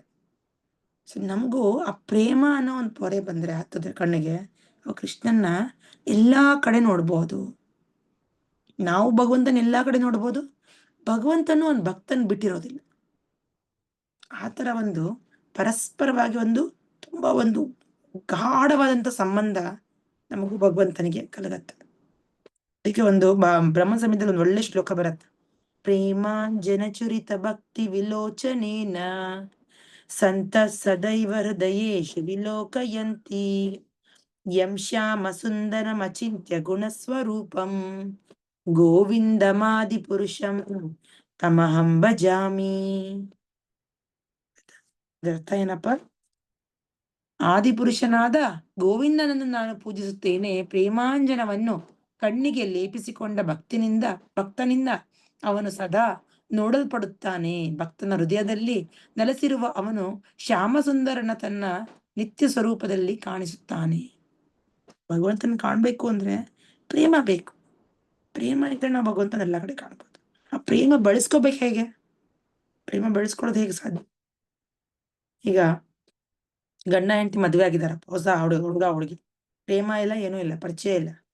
ಅದು ಅರೇಂಜ್ ಮ್ಯಾರೇಜ್ ಅನ್ಕೋಣ, ಓಕೆನಾ? ಪ್ರೇಮ ಏನೂ ಇಲ್ಲ, ಹೊಸದಲ್ಲಿ ಏನಾದ್ರು ಗೊತ್ತಿದ್ಯಾ, ಪರಿಚಯ ಇದೆಯಾ, ಏನೂ ಗೊತ್ತಿಲ್ಲ. ಆದ್ರೆ ಏನ್ ಮಾಡ್ತಾರೆ? ಹೆಂಗ್ ಪರಸ್ಪರವಾಗಿ ಹೆಂಗ್ ಅರ್ಥ ಮಾಡ್ಕೋತಾರ ಅವರು? ಯಾರು ಉತ್ತರ ಕೊಡ್ತೀರಾ? ನಿಮ್ಗೆಲ್ರಿಗೂ ಅನುಭವ ಆಗಿದೆ, ಹೇಳಿ. ಹೆಂಗೆ? ಒಬ್ರಿಗೊಬ್ರು ಸೇವೆ ಮಾಡೋದ್ರಿಂದ, ಹೌದಾ? ಒಬ್ರಿಗೊಬ್ರು ತಿಳ್ಕೊಳ್ಳೋದ್ರಿಂದ, ಹೌದಲ್ವಾ? ಅವಾಗ್ಲೇ ಪ್ರೇಮ ಅನ್ನೋದು ಬೆಳೆಯುತ್ತೆ, ಅಫೆಕ್ಷನ್ ಬೆಳೆಯುತ್ತಲ್ವಾ? ಅದೇ ರೀತಿ ಕೃಷ್ಣನ ಹೇಳ್ತಾರೆ, ಯಾವಾಗ ನಾವು ಕೃಷ್ಣನ್ ಸೇವೆ ಮಾಡ್ತೀವೋ, ಭಗವಂತನ ಬಗ್ಗೆ ಕೇಳಿಸ್ಕೊತೀವೋ, ಶ್ರವಣ ಎಲ್ಲ ಮಾಡೋದ್ರಿಂದ ನಮ್ಗೆ ಭಗವಂತನ ಪ್ರೇಮ ಬರುತ್ತೆ. ಪ್ರೇಮದಿಂದ ಮಾತ್ರ ನಾವು ಭಗವಂತನ ಎಲ್ಲಾ ಕಡೆ ನೋಡ್ಬೋದು. ನರಸಿಂಹ ಅವತಾರ ನಾವು ಒಂದು ಸಿನಿಮಾ ನೋಡಿದ್ವಲ್ಲ, ಪ್ರಹ್ಲಾದ್ ನರಸಿಂಹ, ಅದ್ರಲ್ಲಿ ಎಷ್ಟು ಚೆನ್ನಾಗಿ ತೋರಿಸಿದಾರಂದ್ರೆ, ಪ್ರಹ್ಲಾದನಿಗೆ ಎಲ್ಲ ಕಡೆ ಎಲ್ಲ ರೀತಿ ಕಷ್ಟಗಳನ್ನ ಕೊಡ್ತಾನೆ ಅವರಪ್ಪ. ಆದ್ರೂ ಅದರಿಂದ ಹೊರಗೆ ಬರ್ತಾನೆ ಪ್ರಹ್ಲಾದ್. ಕೊನೆಯಲ್ಲಿ ಕೃಷ್ಣ ಅವನ್ ಕಾಣಿಸ್ಕೊಂತಾನೆ. ಕೃಷ್ಣನ್ ಕೇಳ್ಕೊತಾನೆ, ನನ್ ಮುಂದೆ ಯಾವಾಗ ಬರ್ತೀಯ ನೀನು ಸ್ವಾಮಿ, ಯಾವಾಗ ನಾನು ನೋಡ್ತೀನಿ ಅಂತ. ನಿಜವಾಗ್ಲೂ ಕೃಷ್ಣ ಬಂದು ಕಾಣಿಸ್ಕೊತಾನೆ. ಅವಾಗ ನಿಂಗೆ ಏನ್ ಬೇಕು ವರ ಅಂತ ಕೇಳಿದ್ರೆ, ಪ್ರಹ್ಲಾದ ಹೇಳ್ತಾನೆ, ನಂಗೆ ಎಲ್ಲ ಕಡೆ ನೀನ್ ಕಾಣಂಗಾಗು. ನಾನು ನೋಡ್ದಾಗ್ಲೆಲ್ಲ ಯಾವಾಗ್ಲೂ ನೀನೇ ನನಗೆ ಕಾಣಿಸ್ಬೇಕು, ಎಲ್ಲ ಕಡೆ ನೀನೇ ನನ್ ಕಾಣಿಸ್ತಾ ಇರ್ಬೇಕು, ನೀನ್ ಬಿಟ್ಟು ನಾನು ಒಂದು ಕ್ಷಣನೂ ಇರೋದಿಲ್ಲ ಅಂತ. ಆ ರೀತಿ ಭಕ್ತ ಅವನ್ ಸ್ವಾಮಿನ ಬಿಟ್ಟು ಒಂದು ಕ್ಷಣನೂ ಇರೋದಿಲ್ವಂತೆ ನೋಡಿದ್ರೆ. ಹಂಗೆ ಭಗವಂತ ಕೂಡ ಅವನ ಭಕ್ತನ್ ಬಿಟ್ಟು ಒಂದ್ ಕ್ಷಣನೂ ಇರೋದಿಲ್ವಂತ. ಅಂದ್ರೆ ಅಷ್ಟು ಪ್ರೀತಿ. ಸೊ ಅಂತ ಒಂದು ಸ್ಥಾನಕ್ಕೆ ಬರೋದಕ್ಕೆ ಕೃಷ್ಣ ಹೇಳ್ತಾ ಇರೋದು. ಅಂತ ಸೊ ಯಾರು ನನ್ನನ್ನು ಎಲ್ಲೆಲ್ಲಿಯೂ ಕಾಣುತ್ತಾನೆಯೋ ಮತ್ತು ನನ್ನಲ್ಲಿ ಎಲ್ಲವನ್ನೂ ಕಾಣುತ್ತಾನೆ, ಅವನು ನನ್ನಲ್ಲಿ ಯಾವಾಗಲೂ ಕಳೆದುಕೊಳ್ಳುವುದಿಲ್ಲ, ನಾನು ಅವನನ್ನು ಯಾವಾಗಲೂ ಕಳೆದುಕೊಳ್ಳುವುದಿಲ್ಲ. ಇದು ಇದ್ರ ಮಧ್ಯೆ ಇರೋಂಥ ಸಂಬಂಧ, ಭಗವಂತ ಮತ್ತೆ ಜೀವಿಯ ಮಧ್ಯೆ ಇರೋಂಥ ಸಂಬಂಧ. ಓಕೆ, 31ನೇ ಶ್ಲೋಕಕ್ಕೆ ಬರೋಣ. ಸರ್ವಭೂತ ಸ್ಥಿತಂ ಯೋ ಮಾಂ ಭಜತಿ ಏಕತ್ವಮಾಸ್ಥಿತಃ ಸರ್ವಾಥ ವರ್ತಮಾನೋಪಿ ಸ ಯೋಗಿ ಮಯಿ ವರ್ತತೆ. ಏನಂತ ಭಗವಂತ? 31ನೇ ಶ್ಲೋಕ ಯಾರು ಓದ್ತೀರಾ? ಅನುವಾದ ಮಾತಾಜಿ ಓದಿ. ಗೀತಾ ಮಾತಾಜಿ. ಹರೇ ಕೃಷ್ಣ. ಹರೇ ಕೃಷ್ಣ. ಅನುವಾದ. ನಾನು ಮತ್ತು ಪರಮಾತ್ಮನು ಒಂದೇ ಎಂದು ತಿಳಿದು ಸದಾ ಪರಮಾತ್ಮನ ಭಕ್ತಿಪೂರ್ವಕ ಸೇವೆಯಲ್ಲಿ ತೊಡಗಿರುವ ಯೋಗಿಯು ಎಲ್ಲ ಸನ್ನಿವೇಶಗಳಲ್ಲಿಯೂ ನನ್ನಲ್ಲಿಯೇ ಇರುತ್ತಾನೆ. ಹರೇ ಕೃಷ್ಣ ಮಾತಾಜಿ. ಹರೇ ಕೃಷ್ಣ. Thank you Mataji. ಅಲ್ವಾ, ಭಗವಂತ ಇಲ್ಲಿ ನೋಡಿ, ಯೋಗಿ ಯಾರು ಈ ಒಂದು ಧ್ಯಾನ ಯೋಗ ಮಾಡ್ತಾರೋ, ಹೌದಾ, ಎಲ್ಲ ನಾವು ನೋಡಿದ್ರೆ ಶುಚೋದೇಶೆ ಅಲ್ವಾ, ಅಂದ್ರೆ ಒಂದು ಶುಚಿಯಾಗಿರೋಂಥ ಜಾಗ ಬಂದು ಒಂದು ಸರಿಯಾಗಿ ಒಂದು ಪೀಠ ಹಾಕೊಂಡು, ಜಾಸ್ತಿ ಎತ್ತರ ಇಲ್ದೇನೆ ಜಿಂಕೆ ಚರ್ಮ ಹಾಕೊಂಡು, ಕಣ್ಣುಗಳನ್ನ ಅರ್ಧ ತೆಕ್ಕೊಂಡಿರ್ಬೇಕು, ಪೂರ್ತಿ ಮುಚ್ಚಿರಬಾರ್ದು, ಮೂಗಿದ ಮೇಲೆ ಕೇಂದ್ರೀಕರಿಸ್ಕೊಂಡು ಯಾರು ಧ್ಯಾನ ಮಾಡ್ತಾ ಕೂತ್ಕೋತಾರಲ್ಲ, ಅಂತ ಯೋಗಿಗಳಿಗೂ ಯಾರು ಕಾಣಿಸ್ಕೊಂತಾರೆ? ಈ ಒಂದು ವಿಷ್ಣು ಚತುರ್ಭುಜ ರೂಪ, ಶಂಖ ಚಕ್ರ ಗದಾ ಪದ್ಮ ಇಟ್ಕೊಂಡಿರೋಂಥ ಪರಮಾತ್ಮ ರೂಪದಲ್ಲಿರೋಂಥ ಕ್ಷೀರೋದಕ ಸಾಯಿ ವಿಷ್ಣು ನಾರಾಯಣನ ದರ್ಶನ ಸಿಗತ್ತಂತೆ. ಅಂದ್ರೆ ಕೂತಿದ ತಕ್ಷಣ ಬರಲ್ಲ, ಓಕೆ, 8 ಹಂತನೂ ದಾಟಬೇಕು ಅವರು, ಆಯ್ತಾ? 8 ಹಂತನೂ ದಾಟಿದ್ರೆ ಅವಾಗ ಸಮಾಧಿ ಸ್ಥಿತಿಗೆ ಬರ್ತಾರಲ್ಲ, ಆ ಸಮಾಧಿಗೆ ಬಂದಾಗ ಅವಾಗ ದೀರ್ಘಕಾಲ ಸಮಾಧಿಯಲ್ಲಿದ್ದಾಗ ಅವಾಗ ನಾರಾಯಣ ಕಾಣಿಸ್ಕೊತಾರೆ. ಇನ್ನೂ ಯೋಗಾಭ್ಯಾಸದಲ್ಲಿ ಮುಂದುವರೆದಿರೋರಿಗೆ ಅವರಿಗೆ ನಾರಾಯಣನ ಮೇಲ್ ದಾಟಿರೋ ಅಂತ ರಾಧಾಕೃಷ್ಣ. ಕೃಷ್ಣನ ಮೂಲ, ನಾರಾಯಣನ ಮೂಲ ಯಾರಪ್ಪ? ಕೃಷ್ಣ. ಕೃಷ್ಣನಿಂದಲೇ ನಾರಾಯಣ ಬರೋದು ಅಲ್ವಾ? ಕೃಷ್ಣ ಫಸ್ಟ್ ಅವತಾರಿಯಿಂದ ಎಷ್ಟೆಲ್ಲ ಬಹು ಅವತಾರಗಳು ಬರೋದು. ದಶಾವತಾರದಲ್ಲಿ ವಾಮನ ಬಗ್ಗೆ ಮಾತಾಡಿದ್ವಲ್ಲ. ಸೊ ಎಲ್ಲ ಅವತಾರಗಳು ಬರೋದು ಕೃಷ್ಣನಿಂದ. ಆ್ಯಂಡ್ ಆ ಅವತಾರಗಳಿಂದ ಬಲರಾಮ ಅವತಾರನಿಂದ, ಬಲರಾಮದಿಂದ ಸಂಕರ್ಷಣ, ಪ್ರದ್ಯುಮ್ನ, ಅನಿರುದ್ಧ, ಚತುರ್ವ್ಯೂಹ ಅವತಾರ ಬರ್ತಾರೆ. ಮತ್ತೆ ಅದರಿಂದ ಚತುರ್ವ್ಯೂಹ ಅವತಾರ ಬರ್ತಾರೆ. ಮತ್ತೆ ಅದರಿಂದ ಕಾರಣೋದಕ ಸಾಯ ವಿಷ್ಣು ಪುರುಷಾವತಾರ ಅಂತ ಕರೀತಾರೆ ಅದಕ್ಕೆ. ಪುರುಷಾವತಾರ ಅಂದ್ರೆ 3 ವಿಷ್ಣು ಅವತಾರ ಬರ್ತಾರೆ. ಒಂದು ಕಾರಣೋದಕ ಸಾಯ ವಿಷ್ಣು, ಕ್ಷೀರೋದಕ ಸಾಯ ವಿಷ್ಣು, ಗರ್ಭೋದಕ ಸಾಯ ವಿಷ್ಣು. ಸೊ ಈ ನಾರಾಯಣ ರೂಪನ ಅವ್ರಿಗೆ, ಈ ಯೋಗಿಗಳಿಗೆ ನೋಡೋದಿಕ್ಕಾಗತ್ತೆ. ಸೊ ಈ ಭೂಮಂಡಲ ನೋಡ್ಕೋತಾ ಇರೋ ನಾರಾಯಣ ವಿಷ್ಣು ಯಾರಪ್ಪ? ಕ್ಷೀರೋದಕ ಸಾಯ ವಿಷ್ಣು, ಪ್ರತಿಯೊಂದು ಜೀವಿ ರಚಿಸಿರೋದು. ಅಂಡ್ ಇದಕ್ಕೆ ಪರಮಾತ್ಮ ಯಾರು? ಗರ್ಭೋದಕ ಸಾಯ ವಿಷ್ಣು. ಗರ್ಭೋದಕ ಸಾಯ ವಿಷ್ಣುವಿನ ನಾಭಿಯಿಂದ ಬ್ರಹ್ಮದೇವರು ಹುಟ್ಟೋದು. ಸೊ ಈ ಒಂದು ದೃಶ್ಯನ ನೋಡೋದಿಕ್ಕಾಗತ್ತೆ ಒಂದು ಯೋಗಿಗೆ. ಸೊ ಪ್ರತಿಯೊಂದು ಯೋಗಿ ಕೊನೆಗೆ ನೋಡ್ಬೇಕಾಗಿರೋದು ಯಾರನ್ನಪ್ಪ? ದರ್ಶನ ತಗೋಬೇಕಾಗಿದ್ದು ಯಾರ್ದಂದ್ರೆ ಭಗವಂತದ್ದು. ಆಯ್ತಾ? ಸೊ ಇಲ್ಲದೆ ಕೃಷ್ಣ ಹೇಳ್ತಾರೆ ನೋಡಿ, ರೂಪ ಗೋಸ್ವಾಮಿಯರು ಹೇಳ್ತಾರೆ, ಯಾರು ಭಕ್ತಿ ಯೋಗ ಮಾಡ್ತಾ ಇದ್ದಾರೋ, ಭಕ್ತಿ ಯೋಗದಲ್ಲಿ ಸ್ಥಿರವಾಗಿ ನಡ್ಸ್ಕೊಂಡು ಹೋಗ್ತಾರೋ ಅಂಥವ್ರು ಆಲ್ರೆಡಿ ಮುಕ್ತಾತ್ಮರಂತೆ. ಸದಾ ಕೃಷ್ಣ ಪ್ರಜ್ಞೆಯಲ್ಲಿ ಕರ್ಮ ಮಾಡುವ ಭಗವಂತನ ಭಕ್ತನು ಸಹಜವಾಗಿಯೇ ಮುಕ್ತನಾಗಿರುತ್ತಾನೆ. ನಾರದ ಪಂಚರಾತ್ರದಲ್ಲಿ ಇದನ್ನು ಹೀಗೆ ದೃಢಪಡಿಸಿದೆ ಅಂತ ಒಂದು ಶ್ಲೋಕ ಬರುತ್ತೆ. ದಿಕ್ಕಾಲದಿ ಅನವಚ್ಛಿನ್ನೆ ಕೃಷ್ಣೇ ಚೇತೋ ವಿಧಾಯ ಚ ತನ್ಮಯೋ ಭವತಿ ಕ್ಷಿಪ್ರಂ ಜೀವೋ ಬ್ರಹ್ಮಣಿ ಯೋಜಯೇತ್. ಅಂದ್ರೆ ಕೃಷ್ಣನು ಸರ್ವಾಂತರ್ಯಾಮಿ ಮತ್ತು ಕಾಲ ದೇಶಗಳನ್ನು ಮೀರಿದವನು. ಅವನ ದಿವ್ಯ ರೂಪದಲ್ಲಿ ಗಮನವನ್ನು ಕೇಂದ್ರೀಕರಿಸುವುದರಿಂದ ಮನುಷ್ಯನು ಕೃಷ್ಣ ಚಿಂತನೆಯಲ್ಲಿ ಮಗ್ನನಾಗುತ್ತಾನೆ. ಅನಂತರ ಕೃಷ್ಣನ ದಿವ್ಯ ಸಹವಾಸದ ಆನಂದ ಸ್ಥಿತಿಯನ್ನು ಪಡೆಯುತ್ತಾನೆ. ಸೊ ಭಗವಂತನ ಭಕ್ತ ಅಂದ್ರೆ ಅವನು ಸಾಧಾರಣ ಅಲ್ಲ. ಅವನು ಇಲ್ಲೇ ಭೌತಿಕ ಪ್ರಪಂಚದಲ್ಲಿ ಇದ್ಕೊಂಡೆ ಮುಕ್ತಿನ ಆಲ್ರೆಡಿ ಸಾಧಿಸ್ದಂಗೆ. ಅದೇ ಹೇಳ್ತಾ ಇರೋದು.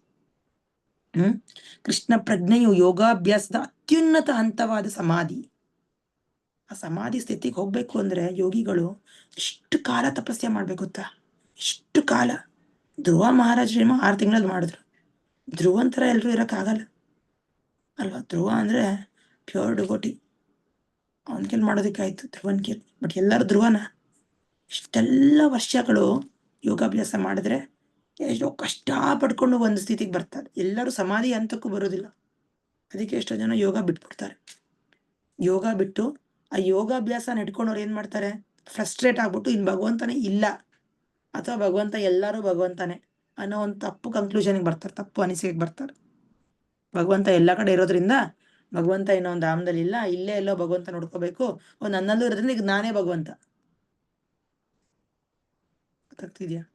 ಆ ರೀತಿ ತಪ್ಪು ನಿರ್ಣಯಕ್ಕೆ ಬರ್ತಾರೆ. ಯಾಕಂದ್ರೆ ಸರಿಯಾದ ಗುರು ಮಾರ್ಗದರ್ಶನ ಇಲ್ಲದೆ ಇರೋದ್ರಿಂದ ನಾವ್ ಏನ್ ಮಾಡ್ಬೇಕು ನೋಡಿ.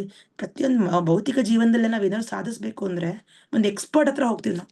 ಒಂದು ಮ್ಯಾಥ್ಸ್ ಟೀಚರು, ಸೈನ್ಸ್ ಟೀಚರು ಅಲ್ವಾ? ಯಾವುದೇ ಸಬ್ಜೆಕ್ಟ್ ಅಲ್ಲಿ ನಾವು ಉನ್ನತ ಸ್ಥಾನಕ್ಕೆ ಹೋಗ್ಬೇಕಂದ್ರೆ ಆ ಫೀಲ್ಡ್ ಅಲ್ಲಿ ಇರೋಂಥ ಎಕ್ಸ್ಪರ್ಟ್ ಬೇಕು ನಮ್ಗೆ. ಅದೇ ರೀತಿ ನಾವೊಂದು ಹಂತಕ್ಕೆ ಬಂದ್ಮೇಲೆ ಕಾಲೇಜು ಅಥವಾ ಯಾವ್ದಾದ್ರು ಪ್ರೊಫೆಷನ್, ಯಾವ ದಾರಿ ಹಿಡಿಬೇಕು, ಏನ್ ಜಾಬ್ ತಗೋಬೇಕು, ಏನ್ ಮಾರ್ಗ ಹಿಡಿಬೇಕು, ಕರಿಯರ್ ಅಡ್ವೈಸ್ ಕೊಡ್ಬೇಕಂದ್ರೆ ಅಲ್ವಾ, ಎಲ್ಲದಕ್ಕೂ ಒಂದು ಪರ್ಫೆಕ್ಟ್ ಬೇಕು, ಪರ್ಫೆಕ್ಟ್ ವ್ಯಕ್ತಿ ಬೇಕು. ಆ ದಾರಿದಲ್ಲಿ ಆ ಪ್ಲಾಟ್ಫಾರ್ಮ್ ಅಲ್ಲಿ ಕೆಲಸ ಮಾಡಿ ತಿಳ್ಕೊಂಡಿರೋಂಥ ಅಲ್ವಾ. ಯಾವಾಗ ಅಂಥವ್ರ ಹತ್ರ ನಾವು ಹೋಗ್ತೀವೋ ದುಡ್ಡು ಚಾರ್ಜ್ ಮಾಡಿದ್ರು ನಾವು ಕೊಡ್ತೀವಿ ನಾವು. ಯಾಕಂದ್ರೆ ನಮ್ಗೆ ಕರೆಕ್ಟ್ ಸೊಲ್ಯೂಷನ್ ಕೊಡ್ತಾರೆ, ಕರೆಕ್ಟ್ ಪರಿಹಾರ ಕೊಡ್ತಾರಂತ. ನಾವು ಹಾಗೆ ಅದನ್ನ ಪ್ರಯತ್ನ ಮಾಡಿ ನಾವದನ್ನ ಏನದು ಸುಸ್ತು ಹೊಡೆದಿ ಅದನ್ನ ಮೋಸ ಹೋಗಿ ನಾವಾಗೆ ಟ್ರೈ ಮಾಡೋದಿಲ್ಲ ನಾವು ಅಲ್ವಾ. ತುಂಬಾ ಇಂಪಾರ್ಟೆಂಟ್ ಡಿಸಿಷನ್ಸ್ನ ನಾವು ಯಾರು ನಮ್ಗಿಂತ ತಿಳುವಳಿಕೆ ಇರೋರನ್ನ ಕೇಳ್ತೀವಿ ನಾವು. ಅಂಥದ್ರಲ್ಲಿ ಆಧ್ಯಾತ್ಮಿಕ ವಿಷಯ ಅಂದ್ರೆ ಇದು ತುಂಬಾ ಸೂಕ್ಷ್ಮ ಅಲ್ವಾ. ಇದನ್ನ ನೇರವಾಗಿ ಅರ್ಥ ಮಾಡ್ಕೊಳಕ್ ಆಗಲ್ಲ. ಅರ್ಥ ಮಾಡಿಸೋರು ಯಾರು ಬೇಕು ನಮಗೆ. ಒಂದು ಗುರು ಮಾರ್ಗದರ್ಶನದಲ್ಲಿ ನಡಿಬೇಕು. ಇಲ್ಲಾಂದ್ರೆ ತಪ್ಪು ದಾರಿ ಹಿಡಿಬಿಡ್ತೀವಿ ನಾವು ಅಲ್ವಾ? ಯಾರು ಸ್ಮರಣೆ ಮೆಡಿಟೇಷನ್ ಮಾಡ್ತಾ ಕೂತ್ಕೋತಾರೆ. ಇವಾಗ ಯೋಗ ಅಂದ್ರೆ ಜಸ್ಟ್ ಮೆಡಿಟೇಷನ್ ಮಾಡಿದ್ರೆ ಯೋಗ ಅನ್ಕೋತಾರೆ. ಮೆಡಿಟೇಷನ್ ಇಸ್ ನಾಟ್ ಯೋಗ. ಯೋಗ ಅಂದ್ರೆ ಕೃಷ್ಣನ ಹತ್ರ ಸೇರೋದು, ಕೃಷ್ಣನ ಸಂಪರ್ಕಕ್ಕೆ ಬರೋದು ಅಲ್ವಾ? ಸುಮ್ಮನೆ ಕೂತ್ಕೊಂಡು ಆಸನ ಮಾಡ್ಕೊಂಡು ಕೂತ್ಕೊಂಡ್ರೆ ಅದಕ್ಕೆ ಯೋಗ ಆಗಲ್ಲ. ಯೋಗದಲ್ಲಿ ಪೂರ್ತಿ ಸಮಾಧಿ ಹಂತಕ್ಕವರೆಗೂ ಬರ್ಬೇಕು. ಹಂತಕ್ಕೆ ಬಂದು ಕೊನೆಗೆ ಆ ವ್ಯಕ್ತಿ ವಿಷ್ಣುವಿನ ದರ್ಶನ ಪಡ್ಕೊಂಡು ಅಲ್ವಾ, ಕೊನೆಗೆ ಅವ್ನು ಭಗವದ್ ಧಾಮಕ್ಕೆ ಹೋಗಂಗ ಆಗ್ಬೇಕು. ಅದು ಅತ್ಯುನ್ನತ ಹಂತ.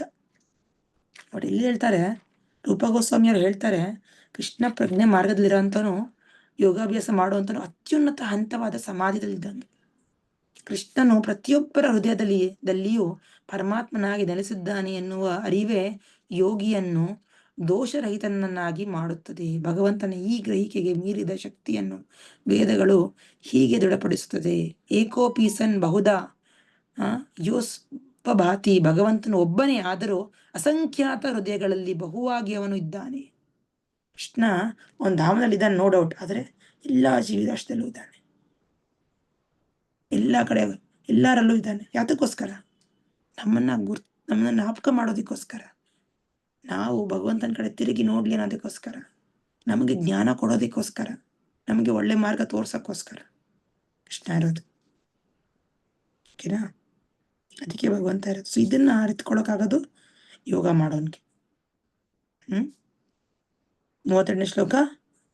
ಆತ್ಮೌಪಂ ಯೇನ ಸರ್ವತ್ರ ಸಮಂ ಪಶ್ಯತಿ ಯೋರ್ಜುನ ಸುಖಂ ವಾ ಯದಿ ವಾ ದುಃಖಂ ಸಯೋಗಿ ಪರಮೋ ಮತಃ. ಏನಂತಾನೆ ಭಗವಂತ ಇಲ್ಲಿ? ಅರ್ಜುನ ಎಲ್ಲಾ ಜೀವಿಗಳನ್ನು ತನ್ನೊಡನೆ ಹೋಲಿಸಿಕೊಂಡು ಅವರ ಸುಖ ದುಃಖಗಳಲ್ಲಿ ನಿಜವಾಗಿ ಯಾರು ಸಮತ್ವವನ್ನು ಕಾಣುವನು ಅವನೇ ಪರಿಪೂರ್ಣ ಯೋಗಿ. ಏನಂತ ಭಗವಂತ? ಕೃಷ್ಣ ಪ್ರಜ್ಞೆಯಲ್ಲಿ ಇರುವವನು ಪರಿಪೂರ್ಣ ಯೋಗಿ. ಮತ್ತೆ ಮತ್ತೆ ಅದೇ ಹೇಳ್ತಾನೆ. ಯಾಕಂದ್ರೆ ಕೃಷ್ಣ ಪ್ರಜ್ಞೆಯಲ್ಲಿರೋದು ಅಂದ್ರೆ ಸಾಧಾರಣ ಅಲ್ಲ. ಅವನೊಂದು ಭಗವಂತ ಅಂದ್ರೆ ಯೋಗೇಶ್ವರ. ನಾನು ಹೇಳಿದ್ನಲ್ವ, ಯೋಗೇಶ್ವರನ ಸಂಪರ್ಕದಲ್ಲಿದ್ದರೆ ನಾವು ಯೋಗಿ ಆಗ್ತೇವೆ, ನಾವು ಯೋಗಿ ಸ್ಥಾನ ಪಡ್ಕೋತೀವಿ. ತನ್ನ ವೈಯಕ್ತಿಕ ಅನುಭವದಿಂದಾಗಿ ಅವನಿಗೆ ಪ್ರತಿಯೊಬ್ಬರ ಸುಖ ಮತ್ತು ದುಃಖದ ಅರಿವಿದೆ.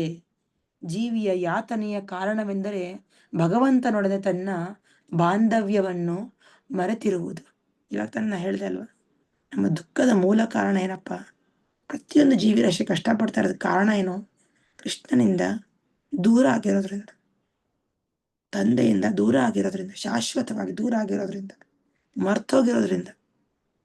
ಆ ಮರು ಅನ್ನೋದು ನಮಗೇನಿದೆಯಲ್ಲ, ಮರು ಯಾಕಿದೆ ನಮಗೆ? ನಮ್ಮ ಮರು ಯಾಕಿದೆ? ಯಾರು ಹೇಳ್ತಾರೆ ಅದಕ್ಕೆ ಉತ್ತರ?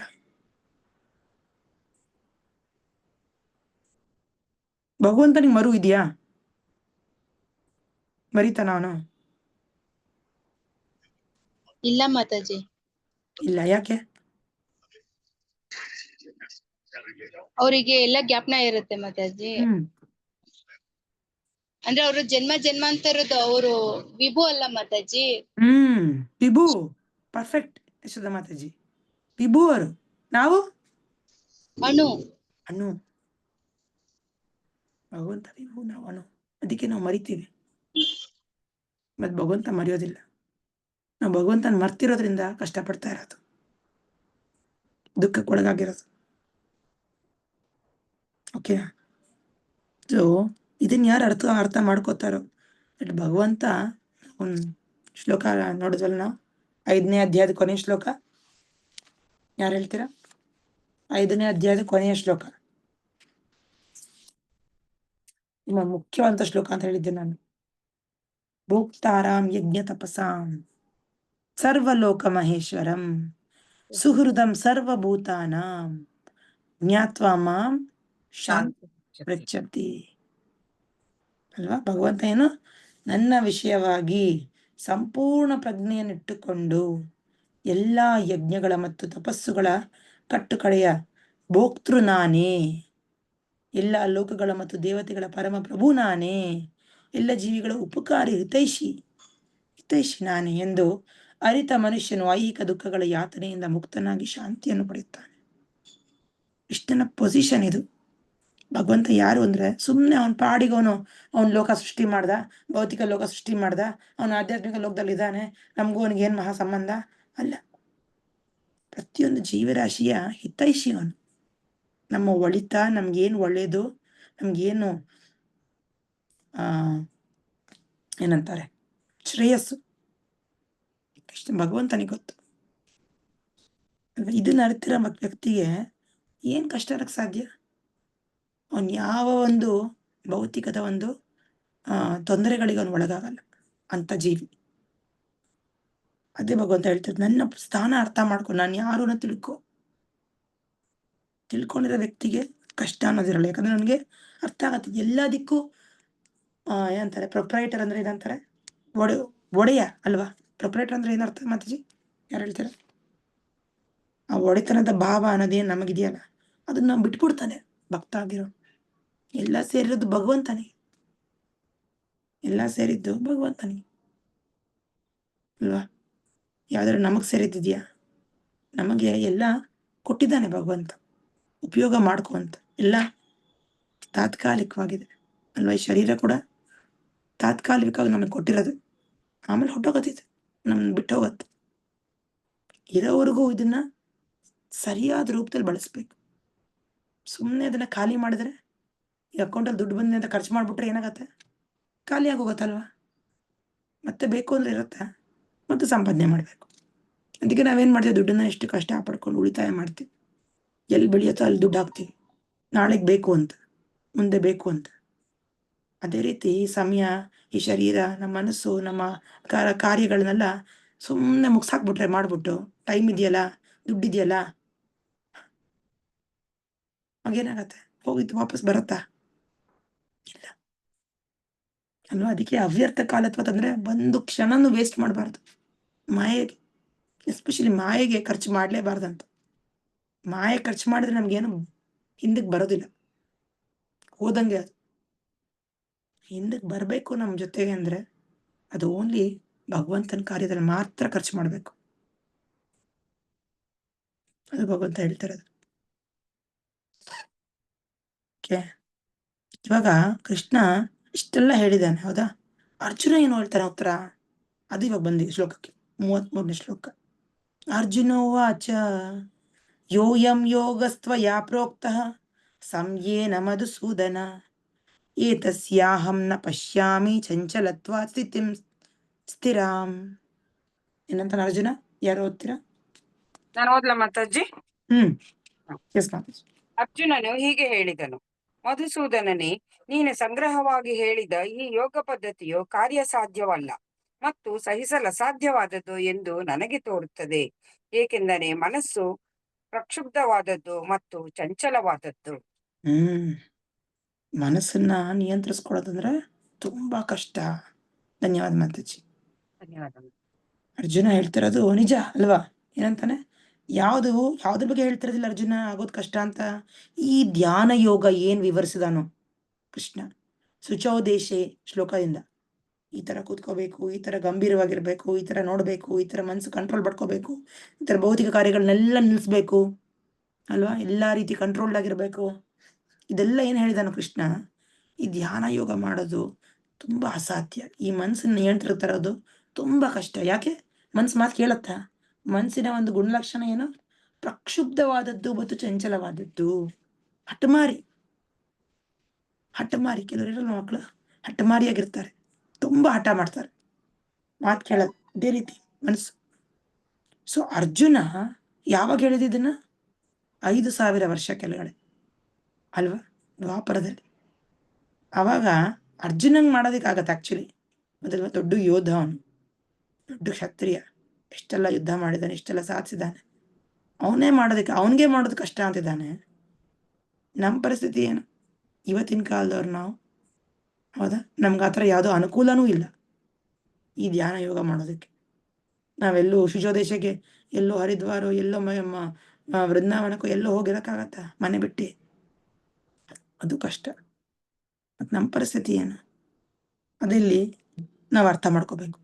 ಕಲಿಯುಗ ವಾಸಿಯವರಿಗೆ ತುಂಬ ಚಿಕ್ಕ ಕಾಲ ಇದೆ, ಸಮಯ, ಆಯುಷು ತುಂಬ ಕಮ್ಮಿ. ಅಂಥದ್ರಲ್ಲಿ ನಾವು ಯಾವ ಯೋಗ ಅಭ್ಯಾಸ ಮಾಡೋಕ್ಕಾಗತ್ತೆ? ಎಲ್ಲಿಂದ ನಾವು ಸಮಾಧಿ ಸ್ಥಿತಿಗೆ ಹೋಗೋಣ? ರೈಟ್? ಅಂತ ಒಂದು ಅರ್ಜುನನೇ ಆಗೋದಿಲ್ಲ, ಇದು ಮಾಡೋದು ತುಂಬ ಕಷ್ಟ, ಅಂತ ಹೇಳ್ತಿದ್ದಾನೆ ಅರ್ಜುನ.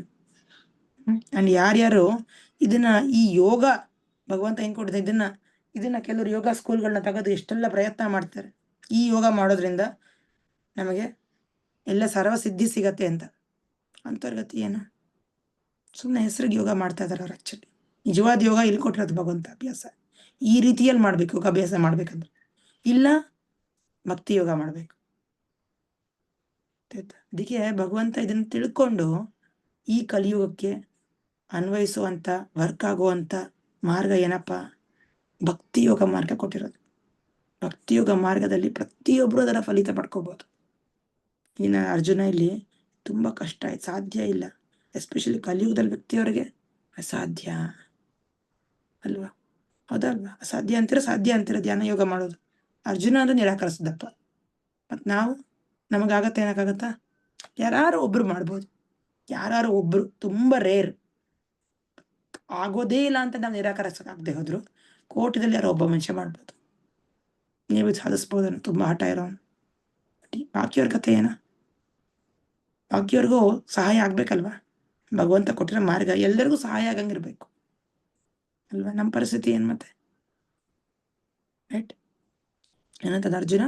ಚಂಚಲಂ ಹಿ ಮನ ಕೃಷ್ಣ ಪ್ರಮಾತಿ ಬಲವದೃಢಂ ತಸ್ಯಾಹಂ ನಿಗ್ರಹಂ ಮನ್ಯೇ ವಾಯೋರಿವ ಸುದುಷ್ಕರಂ. ಏನಂತದ ಅರ್ಜುನ? ಮನ್ಸ್ ಬಗ್ಗೆ ಹೇಳ್ತೀಯ ನೋಡಿ. ಮನಸ್ಸು ಅನ್ನೋದು ಏನು ಅಂತ ಯಾರು ಗೊತ್ತೀರಾ? ಹರೇ ಕೃಷ್ಣ. ಓದ್ಲಿ ಮಾತಾಜಿ. ಸುಮಂಗಳ ಮಾತಾಜಿ ಓದ್ರಿ. ಮಾತಾಜಿ? ಓದಿ ಮಾತಾಜಿ ಓದಿ. ಓದ್ತೇನೆ ಮಾತಾಜಿ. ಕೃಷ್ಣನೇ, ಮನಸ್ಸು ಚಂಚಲವಾದದ್ದು, ಪ್ರಕ್ಷುಬ್ಧವಾದದ್ದು, ಹಠಮಾರಿ ಮತ್ತು ಬಲವಾದದ್ದು. ಅದನ್ನು ನಿಗ್ರಹಿಸುವುದು ಗಾಳಿಯನ್ನು ನಿಯಂತ್ರಿಸುವುದಕ್ಕಿಂತ ಕಷ್ಟ ಎಂದು ನನಗೆ ತೋರುತ್ತದೆ. ಹರೇ ಕೃಷ್ಣ. ಹರೇ ಕೃಷ್ಣ ಮಾತಾಜಿ, ಧನ್ಯವಾದ. ನೋಡಿ, ಮನಸ್ಸನ್ನ ನಿಯಂತ್ರಿಸ್ಕೋಬೇಕು ಅಂದ್ರೆ ತುಂಬಾ ಕಷ್ಟ. ಯಾಕಂದ್ರೆ ಈಗ ನಮ್ಮ ಜಡ ದೇಹ ಇದೆ, ಹೌದಾ? ನಮ್ಮ ಜಡ ದೇಹ ಇದೆ. ಜಡ ದೇಹದ ಮೇಲಿರೋದೇನಪ್ಪ? ನಮ್ಮ ಇಂದ್ರಿಯಗಳು. ನಮ್ಮ ಇಂದ್ರಿಯಗಳ ಮೇಲಿರೋದೇನಪ್ಪ? ಮನಸ್ಸು. ಮನಸ್ಸು ಮೇಲಿರೋದೇನು? ಬುದ್ಧಿ. ಬುದ್ಧಿ ಮೇಲಿರೋದೇನು? ಆತ್ಮ. ಅರ್ಥ ಆಗ್ತೀಯಾ? ಇದು ಹೈರಾರ್ಕಿ. ಯಾರು ಕೆಳಮಟ್ಟದಲ್ಲಿರೋದೇನಂದ್ರೆ ಇಂದ್ರಿಯ ವಸ್ತು. ಇಂದ್ರಿಯ ವಸ್ತು ಮೇಲಿರೋದು ಇಂದ್ರಿಯಗಳು. ಇಂದ್ರಿಯಗಳ ಮೇಲಿರೋದು ಮನಸ್ಸು. ಮನಸ್ಸು ಮೇಲ್ ಬರೋದು ಬುದ್ಧಿ. ಬುದ್ಧಿ ಮೇಲ್ ಬರೋದು ಆತ್ಮ, ಜೀವಿ ಅಂದ್ರೆ ನಾವು. ಬಟ್ ಒಂದೊಂದ್ಸರಿ ಏನಾಗತ್ತೆ, ಮನಸ್ಸು ಎಷ್ಟು ಸ್ಟ್ರಾಂಗ್ ಆಗಿರತ್ತೆ ಅಂದ್ರೆ ಮನಸ್ಸು ಹೇಳ್ದಂಗೆ ಜೀವಿ ಕೇಳ್ಬೇಕಾಗತ್ತೆ. ಆಕ್ಚುಲಿ ಬುದ್ಧಿಯ ಸಹಾಯದಿಂದ, ಬುದ್ಧಿಯ ವಿವೇಕತೆಯಿಂದ, ವಿವೇಕ ಅಂದ್ರೆ ಏನು? ಏನ್ ಸರಿ ಏನ್ ತಪ್ಪು ಅಲ್ವಾ? ಯಾವ್ದು ರೈಟು ಯಾವ್ದು ರಾಂಗ್ ಇದು ಹೇಳಕ್ ಬರ್ಬೇಕು ಬುದ್ಧಿಗೆ. ಬುದ್ಧಿ ಕೆಲ್ಸನೇ ಅದು. ಇದು ಸರಿ ಇದು ಮಾಡು, ಇದು ತಪ್ಪು ಇದು ಮಾಡ್ಬೇಡ. ಮನಸ್ಸಿಗೆ ಅದು ಗೊತ್ತಿಲ್ಲ. ಮನಸ್ಸಿಗೆ ಸರಿ ತಪ್ಪು ಇದೆಲ್ಲ ಏನೂ ಗೊತ್ತಾಗಲ್ಲ. ಸುಮ್ಮನೆ ಅದೊಂಥರ ಎಳ್ಕೊಂಡು ಹೋಗ್ತಾ ಇರತ್ತೆ, ಒಂಥರ ಜಾರ್ತಾ ಇರತ್ತೆ ಎಲ್ಲ ಕಡೆ. ನಂಗೆ ಅದು ಇಷ್ಟ ಆಗತ್ತೆ, ಇದಿಷ್ಟ ಆಗತ್ತೆ, ಇದಿಷ್ಟ ಆಗತ್ತೆ, ಅದಿಷ್ಟ ಆಗತ್ತೆ, ಅದು ಬೇಕು ಇದು ಬೇಕು, ಸುಮ್ಮನೆ ಹೇಳ್ತಾ ಹೋಗತ್ತೆ. ಅದು ಸರಿ ತಪ್ಪು ಹೇಳೋದು ಯಾರು? ಬುದ್ಧಿ ಹೇಳಬೇಕು. ಆಯ್ತಾ? ಆ ಬುದ್ಧಿಗೆ ಟ್ರೈನಿಂಗು ನಾವು ಈ ಥರ ಶಾಸ್ತ್ರ ಓದಿದಾಗ ಅರ್ಥ ಆಗತ್ತೆ ನಮ್ಗೆ, ಏನ್ ಸರಿ ಏನ್ ತಪ್ಪು. ಆಯ್ತಾ?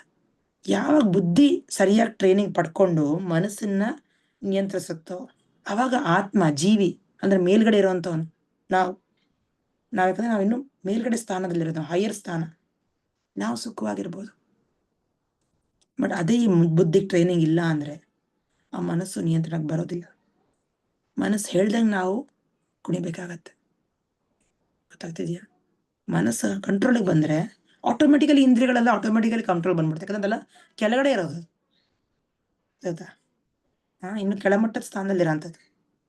ಸೊ ಇದು ಯಾವಾಗ ನಮ್ಗೆ ಹೈರಾರ್ಕಿ ಅರ್ಥ ಆಗಲ್ವೋ, ನಾವು ಮನಸ್ಸನ್ನ ಬಿಟ್ಬಿಡ್ತೀವೋ ಖಾಲಿಯಾಗಿ ಅಲ್ವಾ? ಈಗ ಕುದುರೆ ಓಡಿಸ್ಬೇಕಾದ್ರೆ ಏನ್ ಮಾಡ್ತಾರೆ? ಕುದುರೆಗೆ ಒಂದು ಕಟ್ತಾರಲ್ವಾ, ಇದು ಕಟ್ತಾರೆ ಅಡ್ಡಿ ತರ, ಆ ಕಡೆ ಈ ಕಡೆ ನೋಡ್ಬಾರ್ದು ಅಂತ.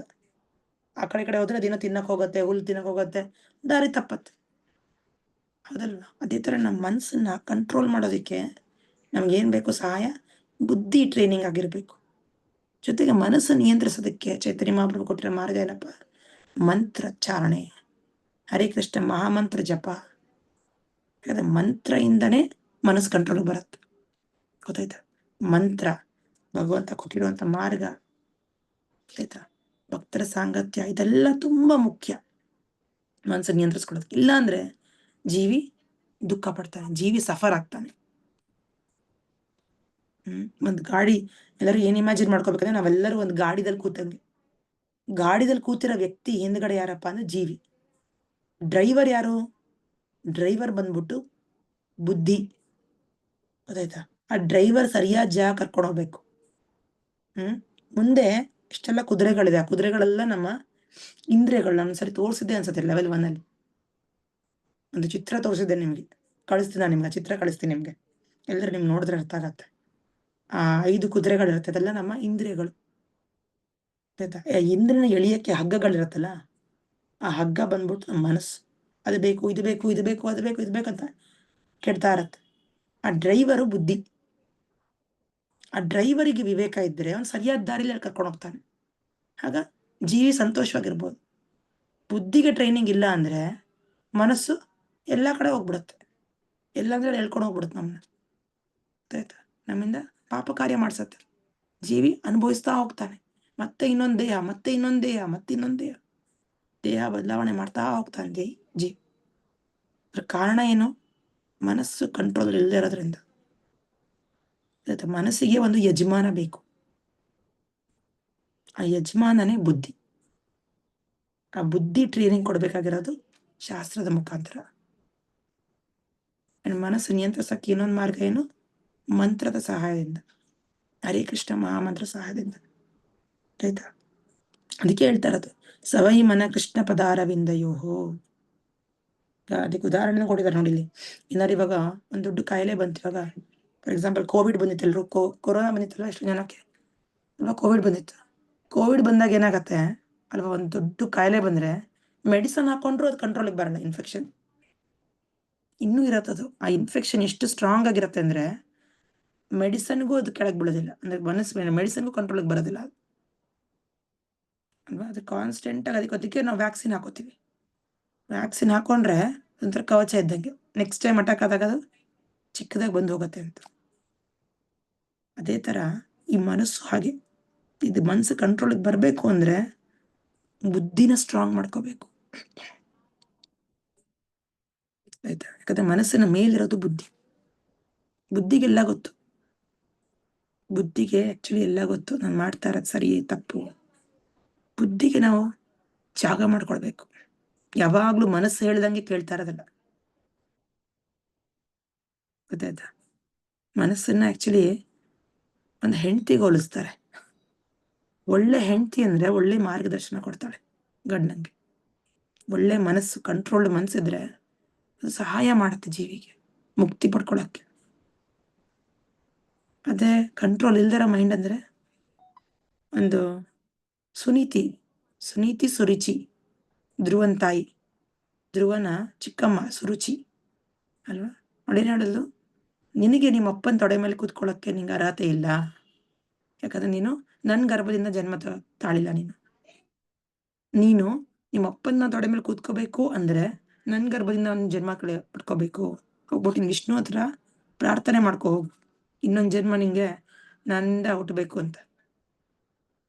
ಇನ್ನು ಇಷ್ಟೆಲ್ಲ ಕೆಟ್ಟ ಮಾತಾಡ್ತಾಳೆ, ಧ್ರುವನ ಕಳಿಸ್ತಾಳೆ ಅರಣ್ಯಕ್ಕೆ ಅಲ್ವಾ. ಬಟ್ ಸುನೀತಿ ಅವ್ರ ಅಮ್ಮ ಏನಂದ್ಲು, ಹೌದು ನೀನಷ್ಟು ಅದೃಷ್ಟ ಪಡ್ಕೊಂಡಿಲ್ಲ, ನನ್ನ ತಾಯಿ ನನ್ನ ಗರ್ಭದಿಂದ ಹುಟ್ಟಿರೋದ್ರಿಂದ ಇಂಥದ್ನೇ ನಿನ್ನ ಕಡೆ ಜಾಸ್ತಿ ನೋಡೋದಿಲ್ಲ. ಸೊ ನೀನು ಒಂದು ಕೆಲಸ ಮಾಡು, ಎಲ್ಲ ಋಷಿಮುನಿಗಳು ಏನ್ ಮಾಡ್ತಾರೆ, ಅರಣ್ಯಕ್ಕೆ ಹೋಗಿ ತಪಸ್ಸು ಮಾಡ್ತಾರೆ, ಯಾಕಂದ್ರೆ ಅಲ್ಲಿ ಭಗವಂತ ಸಿಗ್ತಾನೆ. ಸೊ ನೀನು ಅಲ್ಲೋಗಿ ತಪಸ್ಸೆ ಮಾಡು, ವಿಷ್ಣು ಪ್ರಾರ್ಥನೆ ಮಾಡು ಅಂತ ಕಳಿಸ್ತಾಳೆ. ಧ್ರುವನ್ಗೆ ಯಾರು ಮಾರ್ಗದರ್ಶನ ಕೊಡ್ತಾರೆ? ನಾರದ ಮುನಿ ಅಲ್ವಾ. ನಾರದ ಏನ್ ಹೇಳ್ತಾರೆ, ಅರೆ ಈ ಚಿಕ್ಕ ಚಿಕ್ಕ ಮಾತುಗಳಿಗೆಲ್ಲ ನೀನೇನ್ ತಲೆ ಕೆಡಿಸ್ಕೊಳ್ಳೋದು, ನೀ ಎಲ್ಲಿ ಬಂದಿದ್ಯಾ ಗೊತ್ತಾ, ಇದೊಂದು ದೊಡ್ಡ ಅರಣ್ಯ ಇದು, ಇಲ್ಲಿ ನೀನು ರಾಜ್ಕುಮಾರ, ನೀನೇನ್ ತಪಸ್ಸೆ ಮಾಡ್ತೀಯೋ, ಎಲ್ಲ ಕಡೆ ಹಾವು ಇಷ್ಟೆಲ್ಲ ಅದು ಪ್ರಾಣಿ ಪಕ್ಷಿಗಳೆಲ್ಲ ಇರುತ್ತೆ, ಇಲ್ಲಿ ನೀ ಏನ್ ಮಾಡಕ್ಕಾಗತ್ತೆ ಅಂತ ಕೇಳ್ತಾರೆ. ಇಲ್ಲ, ನಾನು ಮಾಡೇ ಮಾಡ್ತೀನಿ, ನನಗೆ ವಿಷ್ಣು ದರ್ಶನ ಬೇಕೇ ಬೇಕು, ವಿಷ್ಣು ಪ್ರಾರ್ಥನೆ ಮಾಡೇ ಮಾಡ್ತೀನಿ, ನಾನು ಒಂದು ದೊಡ್ಡ ರಾಜ್ಯ ಕೇಳಬೇಕು, ನಂಗೆ ವಿಷ್ಣು ದರ್ಶನ ಬೇಕೇ ಬೇಕು ಅಂತ ಅವನು ಹಠ ಹಿಡ್ದಿರ್ತಾನೆ. ನಿಶ್ಚಯಾತ್ ನಾನು ಮಾತಾಡಿದಲ್ಲ, ನಿಶ್ಚಯ, ಡಿಟರ್ಮಿನೇಷನ್, ಸಂಕಲ್ಪ. ಅವಾಗ ನಾರದ ಸಹಾಯ ಮಾಡ್ತಾರೆ, ನಾರದ ಮುನಿ ಸಹಾಯ ಮಾಡೋರಿಗೆ ಮಂತ್ರ ಕೊಡ್ತಾರೆ. ಅಷ್ಟಾಕ್ಷರ ಮಂತ್ರ. ಸೊ ನಮಗೆ ಕೊಟ್ಟಿರೋ ಮಂತ್ರ ಏನಪ್ಪ? ಕಲಿಯುಗದ ವಾಸಿಗಳಿಗೆ ಕೊಟ್ಟಿರೋ ಮಂತ್ರ ಹರೇ ಕೃಷ್ಣ ಮಹಾಮಂತ್ರ. ಸೊ ಮಂತ್ರದ ಮುಖಾಂತರ ಮನಸ್ಸನ್ನ ನಿಯಂತ್ರಿಸ್ಕೋಬಹುದು. ಗುರು ಕೊಟ್ಟಿರೋ ಮಂತ್ರ ಇದು. ಸೊ ಮಂತ್ರ ತುಂಬಾ ಪವರ್ಫುಲ್. ನೋ ಡೌಟ್ ಈ ಮಂತ್ರ ಮಹಾಮಂತ್ರ. ಇದು ಎಲ್ಲರಿಗೂ ಕೊಡ್ಬೋದು, ಎಲ್ಲರೂ ಉಚ್ಚಾರಣೆ ಮಾಡ್ಬೋದು. ಆದರೆ ಒಂದು ಗುರು ಪಡ್ಕೊಂಡ್ಮೇಲೆ ಅದೇ ಮಂತ್ರ, ಅದೇ ಮಹಾಮಂತ್ರ ಅದು ಬೇರೆ ರೀತಿ ಕೆಲಸ ಮಾಡುತ್ತೆ. ನಾನು ನಿಮ್ಗೊಂದು ಸೀಕ್ರೆಟ್ ಹೇಳ್ತಾ ಇದ್ದೀನಿ ಇವತ್ತು. ಇದುವರೆಗೂ ನಾನು ಯಾವತ್ತೂ ಹೇಳಿಲ್ಲ, ಯಾವ ಕ್ಲಾಸಲ್ಲೂ ಹೇಳಿಲ್ಲ. ಈವನ್ ಸೀನಿಯರ್ ಪೀಪಲ್ಗೂ ಗೊತ್ತಿಲ್ಲ, ಡಿವೋಟೀಸ್ಗೂ. ಗುರು ಪಡ್ಕೊಂಡ್ಮೇಲೆ ಅದೇ ಮಹಾಮಂತ್ರ, ಅದೇ ಹರೇ ಕೃಷ್ಣ ಮಹಾಮಂತ್ರ ಬೇರೆ ರೀತಿ ಕೆಲಸ ಮಾಡುತ್ತೆ. ಯಾಕಂದ್ರೆ ಒಂದ್ಸರಿ ಗುರು ಬಂದ ಮೇಲೆ ಅದೊಂಥರ ಫಾರ್ಮಲ್ ಆಗಿ ಒಂದು ಸಂಬಂಧ ಬೆಳೆದಂಗೆ ಭಗವಂತನ ಜೊತೆ. ಗೊತ್ತಾಯ್ತಾ? ನಮಗೂ ಭಗವಂತನ ಮಧ್ಯೆ ಸಂಬಂಧ ಕಲಗಿಸೋದು ಗುರು. ಅಲ್ಲಿವರೆಗೂ ಸಂಬಂಧ ಇಲ್ಲದಂಗೆ, ಅಲ್ಲಿವರೆಗೂ ನಾವು ಸಂಬಂಧ ಬೆಳೆಸೋದಕ್ಕೆ ಪ್ರಯತ್ನ ಮಾಡ್ತಾ ಇದ್ದೀವಿ ಈ ದಾರಿದಲ್ಲಿ ನಡ್ಕೊಂಡು. ಆಯ್ತಾ? ಸೊ ಕೆಲವೊಂದು ನಾವು ಹೇಳ್ತೀವಲ್ಲ, ಅಪರಾಧದಿಂದ ನಾವು ಜಪ ಮಾಡಿದ್ರೆ, ಅಂದ್ರೆ ಮನಸ್ಸು ಅಲ್ಲಿ ಇಲ್ಲಿ ಇಲ್ಲಿ ಅಲ್ಲಿ ಹೋಗ್ಕೊಂಡು ಏನೋ ಯೋಚನೆ ಮಾಡ್ಕೊಂಡು ಅದು ಅಷ್ಟು ಸರಿಯಾಗಿ ಕೆಲಸ ಮಾಡೋದಿಲ್ಲ. ಅಪರಾಧ ರಹಿತವಾಗಿ ಮಾಡಿದ್ರೆ ನಾವು ಅದು ತುಂಬಾ ಪವರ್ಫುಲ್ ಆಗಿರುತ್ತೆ. ಗೊತ್ತಾಯ್ತು? ಅದೇ ತರ ಗುರು ಇಲ್ದೇನೆ ನಾವು ಮಹಾಮಂತ್ರ ಹೇಳ್ತಾ ಇದ್ರೆ ಅದು ಒಂದು ಕಾಲವರೆಗೂ ಸರಿ. ಒಂದ್ಸರಿ ಗುರು ಇದ್ದಾರೆ ಈ ಭೂಮಿ ಮೇಲೆ, ಆಧ್ಯಾತ್ಮಿಕ ಗುರು ಇನ್ನೂ ಭೂಮಿ ಮೇಲೆ ಇದ್ದಾರೆ, ಆದ್ರೂ ನಾವು ಸ್ವೀಕರಿಸ್ತಾ ಇಲ್ಲ ಅಂದ್ರೆ ನಾವು ಕಂಟಿನ್ಯೂ ಮಾಡುವಂತ ಜಪ ಅದು ಅಪರಾಧ ಆಗ್ತಾ ಹೋಗುತ್ತೆ. ಅರ್ಥ ಆಗ್ತಿದ್ಯಾ? ಸೊ ಹಾಗಾಗಿ ಗುರು ತುಂಬಾ ಮುಖ್ಯ. ಇಲ್ಲ ಯಾಕೆ ಹೇಳ್ತಿದ್ದೀನಿ ಅಂದ್ರೆ, ಕೃಷ್ಣ ಅರ್ಜುನನಿಗೆ ಗೈಡ್ ಮಾಡ್ತಾ ಇರೋದು ಕೃಷ್ಣ ಮನ್ಸನ್ನ ಹೆಂಗ್ ನಿಯಂತ್ರಿಸ್ಕೋಬೇಕು ಅನ್ನೋದು. ಸೊ ನಮಗೂ ಗೈಡ್ ಮಾಡೋದಕ್ಕೆ ಬರೀ ಭಗವದ್ಗೀತೆ, ಬರೀ ನಾವು ಮೇಲ್ಮೇಲೆ ಜಪ ಮಾಡ್ಕೊಂಡು ಸುಮ್ಮನೆ ಮೇಲ್ಮೇಲೆ ಭಕ್ತಿ ಮಾಡ್ಕೊಂಡಿರ್ತೀವಪ್ಪ, ಏನು ಕಮಿಟ್ಮೆಂಟ್ ತಗೊಳ್ಳೋದಿಲ್ಲ ಅಂದ್ರೆ ಜಸ್ಟ್ ಅಪರಾಧ ತುಂಬ್ಕೊಂತ ಹೋಗತ್ತಷ್ಟೆ. ಯಾವತ್ತು ಆ ಉನ್ನತ ಸ್ಥಾನಕ್ಕೆ ತಲುಪೋದಿಕ್ಕೆ ಆಗಲ್ಲ. ಏನ ಪರಮಾನಂದ, ಏನ ಭಗವಂತ ಹೇಳ್ತಾರಂತ ಸುಖ ಭಗವಂತ ಕೊಡೋದಿಕ್ಕೆ ತಯಾರಾಗಿದ್ದಾನೆ. ನಾವು ಸ್ವೀಕರಿಸೋದಕ್ಕೆ ನಾವು ಪಾತ್ರೆ ರೆಡಿ ಮಾಡ್ಕೋಬೇಕಲ್ವಾ? ನಮ್ಮ ಹತ್ರ ಪಾತ್ರೆನೇ ಇಲ್ಲ ಅಂದ್ರೆ ನಾವ್ ಎಲ್ಲಿ ಇಟ್ಕೋತೀವಿ? ಅದನ್ನ ಎಲ್ಲಿ ಕಲೆಕ್ಟ್ ಮಾಡ್ಕೋತೀವಿ? ಎಲ್ಲರೂ ಒಂದು ಸ್ವೀಕರಿಸ್ಬೇಕಲ್ವಾ? ಆ ಪಾತ್ರೆ ತಯಾರು ಮಾಡ್ಕೋಬೇಕು. ಆ ಮನಸ್ಸು ನಮ್ಮ ಅನರ್ಥಗಳನ್ನ ಹೋಗ್ಲಾಡ್ಸ್ಕೋಬೇಕು ಅಂದ್ರೆ ಅದಕ್ಕೆ ಈ ಮಾರ್ಗದಲ್ಲಿ ನಾವು ಕಮಿಟೆಡ್ ಆಗಿ ನಡ್ಕೊಂಡು ಹೋಗ್ಬೇಕು ಅಲ್ವಾ? ಈಗ ಜಸ್ಟ್ ಒಂದು ಗಂಡು ಹೆಣ್ಣು ಇದ್ದಾರೆ, ಅವ್ರಿಬ್ರ ಮಧ್ಯೆ ಏನು ಮದ್ವೆನೇ ಇಲ್ಲಪ್ಪ, ಮದ್ವೆ ಸಂಬಂಧನೇ ಇಲ್ಲ. ಹೆಂಗಿರ್ತಾರೆ ಅವರು? ಮೇಲ್ಮೇಲೆ ಇರ್ತಾರೆ. ನಿಂದೇನೋ ನಂದೇನೋ, ನೀನೇನೋ ನಾನೇನೋ ಅಲ್ವಾ? ಅದಕ್ಕೆ ಸಂಬಂಧ ಅಂತಾರ, ಮೇಲ್ನೋಟಕ್ಕೆ ಸಂಬಂಧ ಅಷ್ಟೆ. ಅಲ್ಲೇನೋ ಕಮಿಟ್ಮೆಂಟ್ ಇಲ್ದರೆ ಏನೋ ಪ್ರೀತಿನೂ ಇರಲ್ಲ ಅಲ್ವಾ? ಒಂದು ಜವಾಬ್ದಾರಿ ತಗೊಂಡ್ರೆ ಮತ್ತೆ ಪ್ರೀತಿ ಇರತ್ತೆ. ಸೊ ಕೃಷ್ಣ ಪ್ರೇಮಾಂಜನ ಚರಿತ ಭಕ್ತಿ ವಿಲೋಚನೆ ಅಂದ್ರೆ ರೆಸ್ಪಾನ್ಸಿಬಿಲಿಟಿ ತಗೋಬೇಕು, ಜವಾಬ್ದಾರಿ. ಹೌದು, ನಾನು ತಗೊಂತೀನಿ, ಸಂಕಲ್ಪ ತಗೋತೀನಿ, ನಾನು ಭಗವಂತನಿಗೆ ಭಕ್ತಳಾಗ್ತೀನಿ ಅಲ್ವಾ? ನಾನು ನಿಯಮಬದ್ಧವಾಗಿ ಜೀವನ ನಡೆಸ್ತೀನಿ, ಸಾತ್ವಿಕ ಆಹಾರ ತಗೊಂತೀನಿ, ಪ್ರತಿನಿತ್ಯ ಜಪ ಮಾಡ್ತೀನಿ. ಇದೆಲ್ಲ ಮಾಡೋದ್ರಿಂದ ನಮ್ಗೆ ಕೃಷ್ಣ ಹತ್ರ ಆಗ್ತಾನೆ. ಇಲ್ಲ ಅಂದ್ರೆ ಮಾಯೆ ಪ್ರಪಂಚ ಯಾವಾಗ್ಲೂ ಇದೆ ನಮ್ನ ಹೊಡೆದು ಹಾಕೋದಿಕ್ಕೆ. ನಮಗೆ ನಮ್ಮ ಲೆಫ್ಟ್ ರೈಟ್ ನೋಡೋದಿಲ್ಲ, ಅದು ನಮ್ ಹಿಂದೆ ಮುಂದೆ ನೋಡದೆ ಹೊಡಿತಾ ಇರತ್ತೆ ನಮ್ ಕರ್ಮದ ಅನುಸಾರ ಅಲ್ವಾ? ಮಾಯೆ ನಮ್ನೇನು ಹಚ್ಕೊಳ್ಳೋದಿಲ್ಲ, ನಮಗೇನು ಸ್ವಲ್ಪನೂ ಕನ್ಸೆಷನ್ ಅನ್ನೋದೇನೂ ಇಲ್ಲ. ಇನ್ನು ಕೃಷ್ಣ ಯಾರು ಕನ್ಸೆಷನ್ ಕೊಡ್ತಾನೆ, ಮಾಯಾದೇವಿ ಕೊಡೋದಿಲ್ಲ, ಯಾರನ್ನೂ ಕೊಡೋದಿಲ್ಲ. ಅದಕ್ಕೆ ಸೇಫ್ ಅಂದ್ರೆ ಭಗವಂತನ ಭಕ್ತರಾಗೋದು. ಓಕೆನಾ? ಎಲ್ಲರೂ ಹೆದರ್ಬಿಟ್ಟಿದ್ರ? ಹೆದರ್ಲೇಬೇಕಲ್ವಾ? ನಾವ್ ಇವಾಗ ಹೆದರ್ದೆ ಹೋದ್ರೆ ಈ ಕ್ಲಾಸಲ್ಲಿ ನಾವು ಚರ್ಚೆ ಮಾಡಿದ್ರೆ ಇನ್ಯಾಲ್ ಮಾಡ್ತೀವಿ ನಾವು? ಇನ್ಯಾರು ಹೇಳ್ತಾರೆ ನಮ್ಗೆ ಸತ್ಯ? ಕೃಷ್ಣ ಹೇಳ್ತೀಯಾನೆ, ಕೃಷ್ಣ ಮುಖಾಂತರ ನಾನು ಹೇಳ್ತಾ ಇರೋದಷ್ಟೇ. ಗುರು ಹೇಳ್ತೀರ, ಗುರುದ್ ಸೇಮ್ ವರ್ಡ್ಸ್ ನಾನು ರಿಪೀಟ್ ಮಾಡ್ತಾ ಇರೋದು. ನಾವ್ ಹೆದರ್ದೆ ಹೋದ್ರೆ, ನಾವ್ ಇದನ್ನ ಚರ್ಚೆ ಮಾಡಿದ್ರೆ ಯಾರು ನಮ್ಗೆ ಹೇಳ್ತಾರೆ? ಭೌತಿಕ ಪ್ರಪಂಚದಲ್ಲಿ ಇರೋ ಯಾರ ವ್ಯಕ್ತಿಗಳು ಹೇಳ್ತಾರ ಬಂದು? ಅವ್ರೇನು ಹೆದರ್ಬೇಡ, ಹ್ಯಾಪಿಯಾಗಿರು, ಆರಾಮಾಗಿ ಮನೆ ಮಾಡ್ಕೊಂಡು, ಮಠ ಮಾಡ್ಕೊಂಡು, ಕಾರ್ ತಗೊಂಡು, ಊಟ ತಿಂಡಿ ಮಾಡ್ಕೊಂಡು ಹ್ಯಾಪಿಯಾಗಿರು ಅಂತ ಇದೆಯಾ? ಹ್ಯಾಪಿನೆಸ್ ಇದೆಯಾ? ಎಲ್ಲೂ ಇಲ್ಲ. ಹ್ಯಾಪಿನೆಸ್, ರಿಯಲ್ ಹ್ಯಾಪಿನೆಸ್ ಇರೋದು ಕೃಷ್ಣ ಸೇವೆದಲ್ಲಿ. ಓಕೆನಾ? ಇಲ್ಲಿಗೆ ಸ್ಟಾಪ್ ಮಾಡೋಣ. 8:20 ಆಯ್ತು. ಓಕೆ, ನಾಳೆ ಕಂಟಿನ್ಯೂ ಮಾಡೋಣ. ಐ ಮೀನ್ ನನಗೆ ಅಫ್ಕೋರ್ಸ್ ನೆಕ್ಸ್ಟ್ ಹಾಗೆ ಕ್ಲಾಸ್. ಅನುಭವ ಆಯ್ತು ಮಾತಾಜಿ. ಮಾತಾಜಿ. ಹಾ, ನಾನು ಮೊದಲ ಈ ಕೃಷ್ಣ ಇಸ್ಕಾನ್ಗೆ ಹೋಗೋಕ್ಕಿಂತ ಮೊದ್ಲ ಸಮಾಧಾನ ಇರ್ತಿದ್ದಿಲ್ಲ, ಮನುಷ್ಯ ಹೆಂಗೆಂಗೋ ಇರ್ತಿತ್ತು. ಈಗ ಹೋಗಿಂದ ಅಲ್ಲಿಗೆ ಹೋಗಿಂದ ಮನಸ್ಸಿಗೆ ನೆಮ್ಮದಿ, ಶಾಂತಿ ಎಲ್ಲಾ ದೊರ್ತೈತ್ರಿ. Very nice. ಜೈ. ಚಾಂಟಿಂಗ್ ಮಾತ್ರ very powerful Mataji. Very powerful Sudha Mataji. ಬೆರಳಿಲ್ಲೇನ ಮಾಡಕತ್ತೀನಿ ಮಾತಾಜಿ. 5 ರೌಂಡ್ ಮೊನ್ನೆ ಏಕಾದಶಿಲಿಂದ 5 ರೌಂಡ್ ಮಾಡಕತ್ತೀನಿ. 5 ರೌಂಡ್ ಮಾಡ್ತಿದ್ದೀರಾ? ಬೆರಳಲ್ಲಿ ಸರಿಯಾಗಿ ನಾಪ್ಕ ಹ್ಞೂನ್ರಿ. ಇಟ್ಕೊಂಡು ಲೆಕ್ಕ ಹಾ ಇಟ್ಕೊಂಡು. ಹಾ ಹಾ ಹಾ. Okay okay. ಹ್ಞೂನ್ರಿ ಮಾತಾಜಿ, ಹ್ಞೂನ್ರಿ ಒಂದು ಮಾತಾಜಿ. ಡೌಟ್ ಕೇಳ್ಬೇಕಾಗಿತ್ತು. ಹ್ಮ್. ನನ್ನ ಹತ್ರ ಮುಂಚೆ ಒಂದು ಹರೇ ಕೃಷ್ಣ ಇಸ್ಕಾನ್ಗೆ ಹೋದಾಗ ನಾನು ಒಂದು ಮಾಲೆ ತಗೊಂಡಿದ್ದೆ. ಹ್ಮ್. ಅದೇನೋ ದಾರ ಕಟ್ ಆಗ್ಬಿಟ್ಟು ನಾನೇ ಪೋಣಿಸ್ಕೊಂಡಿದೀನಿ. ಹ್ಮ್. ಬಟ್ ಇಸ್ ಇಟ್ ಓಕೆ ಆತರ ಕಟ್ ಆಗಿ ಯೂಸ್ ಮಾಡ್ಬೋದಾ ಮಾತಾಜಿ? ಕಟ್ ಆಗಿದ್ರೆ ಪರವಾಗಿಲ್ಲ. 108 ಮಣಿ ಇದೆಯಾ ಅದ್ರಲ್ಲಿ? ಇದೆ ಮಾತಾಜಿ, ಇದೆ. ಇದೆ ಅಲ್ವಾ? ಸರಿ, ಇನ್ನೊಂದ್ಸರಿ ಹೋದ್ರೆ ನಮ್ ದೇವಸ್ಥಾನಕ್ಕೆ ಒಂದು ತಗೊಳ್ಳಿ ಮಾತಾಜಿ ಹೊಸದು. ತಗೊಂಡಿದ್ದೀನಿ, ನಿಮ್ಮ ಹತ್ರನೇ ಹ್ಮ್. ಕಳ್ಸಿದೀರ ಮಾತಾಜಿ. ಫಸ್ಟ್ ಹಾ. ಶ್ರದ್ಧಾವನ್ ಇದ್ರಲ್ಲಿ ಆದಾಗ ತಗೊಂಡಿದ್ದೆ ಹಾ. ನಾನು. ಹಾ. ನೀವು ನನ್ಗೆ ಹಂಗಾರೆ ಬಟ್ ಕಟ್ ಆಗಿರೋದನ್ನ ಎಲ್ಲರೂ ಸೈಡ್ಗೆ ಮಾಡ್ತಾ ಇಟ್ಬಿಡಿ. ಇದ್ದೆ ನಾನು. ಬಟ್ ಹಾ. ಅದನ್ನ ಬಿಡಕ್ ಇಷ್ಟ ಆಗ್ತಾ ಇಲ್ಲ. ಅದ್ರಲ್ಲೇ ಮಾಡಿ. ಅದ್ರಲ್ಲಿ ಎರಡರಲ್ಲೂ ಮಾಡ್ತೀನಿ ನಾನು ಆಕ್ಚುಲಿ. ಹಂಗ ಪರವಾಗಿಲ್ಲ, ಪರವಾಗಿಲ್ಲ ಮಾತಾಜಿ. ಪರವಾಗಿಲ್ಲ, ಮಾಡ್ಬೋದಲ್ವಾ ಮತ್ತೆ? ಮಾಡ್ಬೋದು. ಏನಾದ್ರೆ ಮಧ್ಯೆ ಮಧ್ಯೆ ಸ್ವಲ್ಪ ಪ್ಲಾಸ್ಟಿಕ್ ವೈರ್ ಹಾಕೊಂಡ್ ಮಾಡಿದೀನಿ.